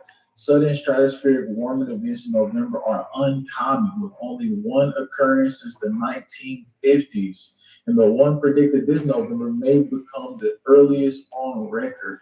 They more typically occur in January and February, not in November or December. That's because the polar vortex is still in its formative stages during the late fall and early winter, making it less susceptible to warming events. That's not the case this year. The seasons has changed, everything has changed. The earth shift is here, the magnetic shift is here. The people feel it, you feel it, the dogs feel it, the cats feel it, the rats feel it, the bats feel it, the worms are squirming around, and you just see everything is happening. Pretty much the trees even know it's happening. So we're just giantly connected here in this realm that God put us in. And it's expanding into its stages of catastrophic shifts. And we're seeing that happen on a daily process. And some people sent some stuff in here. Ian sent this in from Florida, showing us the skies over there. Thank you, Ian, from the chat and the channel. If you're new tuning in here, subscribe and you can send your images as well. This is another one that was sent in from Lake Michigan as well, showing the frequency waves in the sky. Appreciate that. We're gonna show a little bit more here because here's what was said. It's a Air Force veteran who watches frequencies. And you know what? I'm just gonna go ahead and put it up. I'm gonna let you see this because immediately after this was said, he watches the frequency patterns. And he noticed that after he watched this frequency pattern just the other day, it was uncommon frequency that was showing up, continually searching for. You can read that up there during their 4th day November research campaign. Unknown shown, and unknown was shown. And then while that happened, he was saying that a few hours later, we were supposed to have thunderstorms right after he seen that anomaly. So I'm going to pull that up. And here's the strange part. Here's another strange part, though. He was looking at the radar, and he said, let's make this spooky. And he said, H-A, you know the name. And the reason why he said that, because look at the wave pattern. It kind of looked like it had an open mouth there. And this is a guy who doesn't really even talk about strange events and stuff like that. But it looked like a face or a mouth was in the frequency patterns that they were shooting actively. So I want to show you when he said that there was going to be a thunderstorm right after these patterns happened. Oh, it's just a coincidence, huh? It's a quinky dink, huh? No, it ain't a quinky dink. Here it is right here. He said right after this, let's make sure. Yeah, here it is. I got to pull this up. Nobody else told you about this? I didn't mind Red Dead Redemption Revolver. There was one before that. This is the actual 4th one now. Hang on, is it 1, 2? No, this is the 3rd one now. But you can hook up on there and we can go on posse hunts and things like that. But I think Red Dead Redemption's the best computer game invented on PlayStation. Unfortunately, my early morning reception, this was 4 hours ago in Oklahoma of direct. Yeah, I chill out at the end of the night, Lobo. If I've had a few beers, I'll sit down and I'll join Red Dead Redemption Live and I'll go and play cards. And I'm a really good card player, so that's how I earn my money on Red Dead. You know who research campaign transmissions was almost nothing. The only capture was 45 seconds at a 3.25 MHz signal because of poor propagation. We were having a huge lightning storm during this time. Maybe tonight, question mark? So here is the guy who was watching the frequencies come in saying that. And then here's a person showing us that there was a lightning storm actually coming in South Dakota. Someone captured a mysterious shaped cloud was spotted hiding inside of the storm of North Dakota November 19th. And most of this stuff is still rolling in today. So check this clip out.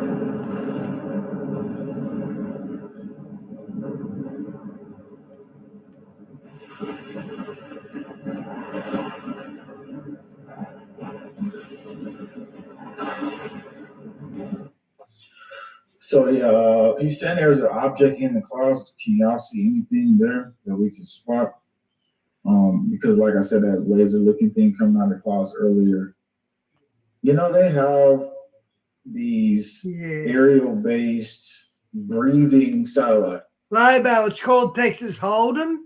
If you're on the net, you can go live on Red Dead PlayStation 4 and we can team up and do posse hunts. That's the same invitation for you as well, but I don't think you've got a PlayStation. And that might sound like that's a conspiracy or something, but that's not a conspiracy. So what do these carbon satellites do? That's the big question here, because they're specifically DARPA is talking about how they're going to put them in the atmosphere. I believe they're already there, and apparently they skim the atmosphere and they breathe. and they're called very low Earth orbit satellites. And these are the same ones that can pull. They also mess with the oxygen in the atmosphere. And it's been documented that when birds get close to them and it's pulling oxygen, it can also disrupt the patterns of the birds as well. So that's why when I seen in the beginning, I asked you all, I was like, is that Andrew, I can't see how England will come back from the Muslims. I can't see how you're going to come back from that. It's going to take the military, it's going to take the police to literally go into towns and grab these people. And I can't see it happening. that's some type of maybe breathing satellite they're using right now? This is something that we're looking into as we observe all these events that are taking place. So wherever you're at, this is happening worldwide, and I want to look in the live chat to see. Well, welcome, Nicola. Here, because again, like we said, in UK, they're getting hit with this. Somebody says changes coming leading up to it. That's from all the Kim sprays. Somebody says. Verses I decree and declare that no weapon formed against me shall prosper in Jesus' name. Somebody says. Some people think it's nuke sniffs. So there's a lot of stuff going on here that we've been covering. But when you come up towards December, and basically you need to start getting all your gear prepared, your survival stuff, the cold stuff, everything that you need possible to gauge these events out. And we're going to be here helping you gauge out these events, giving you the early warning. It's going to get really freaking cold. But we're also going to have areas that's going to be like getting hot too, which is. I might as well stick around, Labo. I've done all my work. I might stick around a bit longer. This makes no sense at all. Now we on record, we've never had this is what tells you we entered a different period. We're talking about the times when I was in Hurricane Katrina. Now that got up to 175 miles per hour. Why am I even talking about this right now? Because just today they confirmed that we had our largest wind speed ever that hit Jamaica. It was 252 miles per hour. So the reason I'm telling you this is because Hurricane Jamaica's full of voodoo. That's why it was hit. Katrina was a Category 5, and this one just hit Jamaica. And we walked outside even when it wasn't 175 miles per hour. And we trying to hold ourselves with the wind, so we got to stabilize ourselves. And we ain't faking like the news reporters who are out there like, oh, there's so much wind, and they're trying to stop the wind. And then you see somebody walk behind them casually in the background, like nothing's even happening. No, this was the real deal. Nicola, what are we then if we're not natural? We were out there for real. Like the wind. Native Anglo-Saxons. What are we if we're not native Anglo-Saxons? I'm in Australia. I'm a result of the convicts. And was strong. So even after that, probably 100 miles per hour officially after it was over. But the fact that we now see storms like that coming in, where they said they dropped a satellite reader in there and it recorded 252 miles per hour, that's telling you that's a superstorm. Magnetic field weakening, not just that, just all the anomalies starting to happen here. It's really starting to catch up. Into thin air, catches them using vibration and does it in videos. Oh, that's good. You need to keep catching those. We'll have more videos come in on that. Depop just saying, Edward says, yeah, we've been talking about this for years. How long have you been talking about this? You've been telling people about it. I've been telling people about it. They're like, you're bananas. We're out of your peanut brain. And then you look around and it's like they're getting hit with the situations that's happening, and then now they have to believe you because they're in the situation. And that's the problem. We didn't want them in the situation, but they had to go through it in order to understand exactly what we were saying to them. And that's the whole paradox of trying to get out this information. And it's like, is it just on deaf ears most of the time? You got Las Vegas flooding, you have blizzards, you have just so many events. And apparently the hail was so bad in Arizona where it was sounding like it was about to break windows. So yeah, that's pretty much what's happening now. People are looking at NextRad and everything else. So we're officially entering the geostorm era. This is what it is right now. Like I said, overnight, if you're in that Texas area, if you're in that area right here where the yellow is at, the flood warnings are already coming in. So you need to be preparing for that. Prepare for where your high ground is going to be. You can see that yellow into Florida as well. You can see it even on the lower ends of California. But the cold, while that's coming, is the biggest factor too as well. So this is going to be something very important here that you pick. He's gone silent now, Lobo. Attention to. So thank you so much. Thank you for your work. Well, listen, yeah, I appreciate you. I appreciate everybody here. If you are here, give us a thumbs up because we do the work for the people, for you. We report specifically from what you say. And we look at all of the events and line up survival zones. And the craziest thing is Arizona is usually the hottest area and it's cold right now.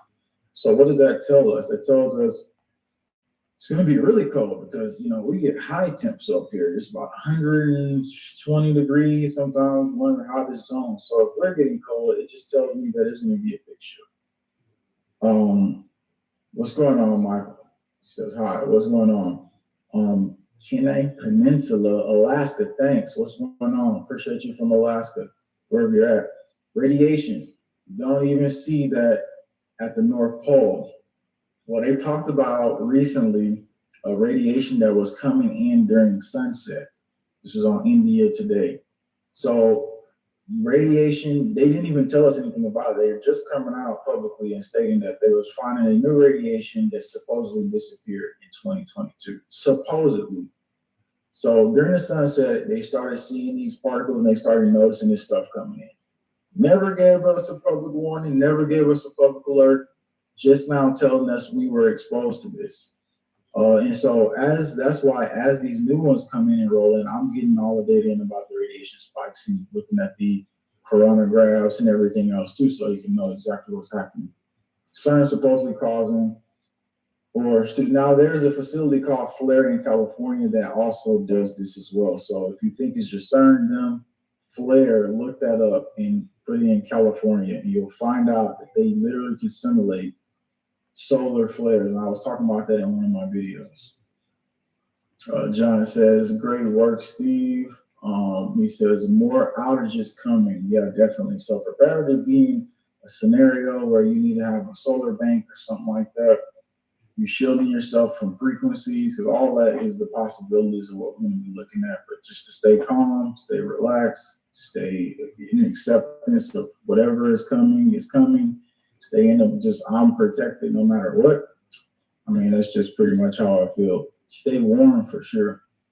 Be looking to get cold maybe. I mean, maybe you have to cook on the grill. Maybe you need to think about something like that. You need more coal, you need to stock that up. Thing is about coal is like if you was to use that inside, obviously that was gonna make the house colder if you have a chimney. That's what firewood is a little bit better. But coal, you gotta use that too as well. Somebody says they're scanning the chatter. Maybe wear your shungite. Yeah, definitely, Joey says. And again, you can find that a lot of people don't know what he's talking about. If they don't, again, you can look in the live chat for the World Project. And we told you about that in the last video, how to shield yourself with the shungite. You can click that link. Navy engineer has built this. Good night, Lobo. Molecules, the water molecules being protected more. This is all the things that we're talking about, and you can check the last video or the. Okay, guys, I'm out. See you tomorrow. I got Mike from around the world tomorrow, and he hits the nail on the head on what's happening around the world weather-wise. He's spot on. Okay, guys, God bless. See you tomorrow. Morning. Actually, this is going on. This is going on for more days. What day are we? It's the 20th. We got 2 more days of these park events happening, so you can expect that you are going to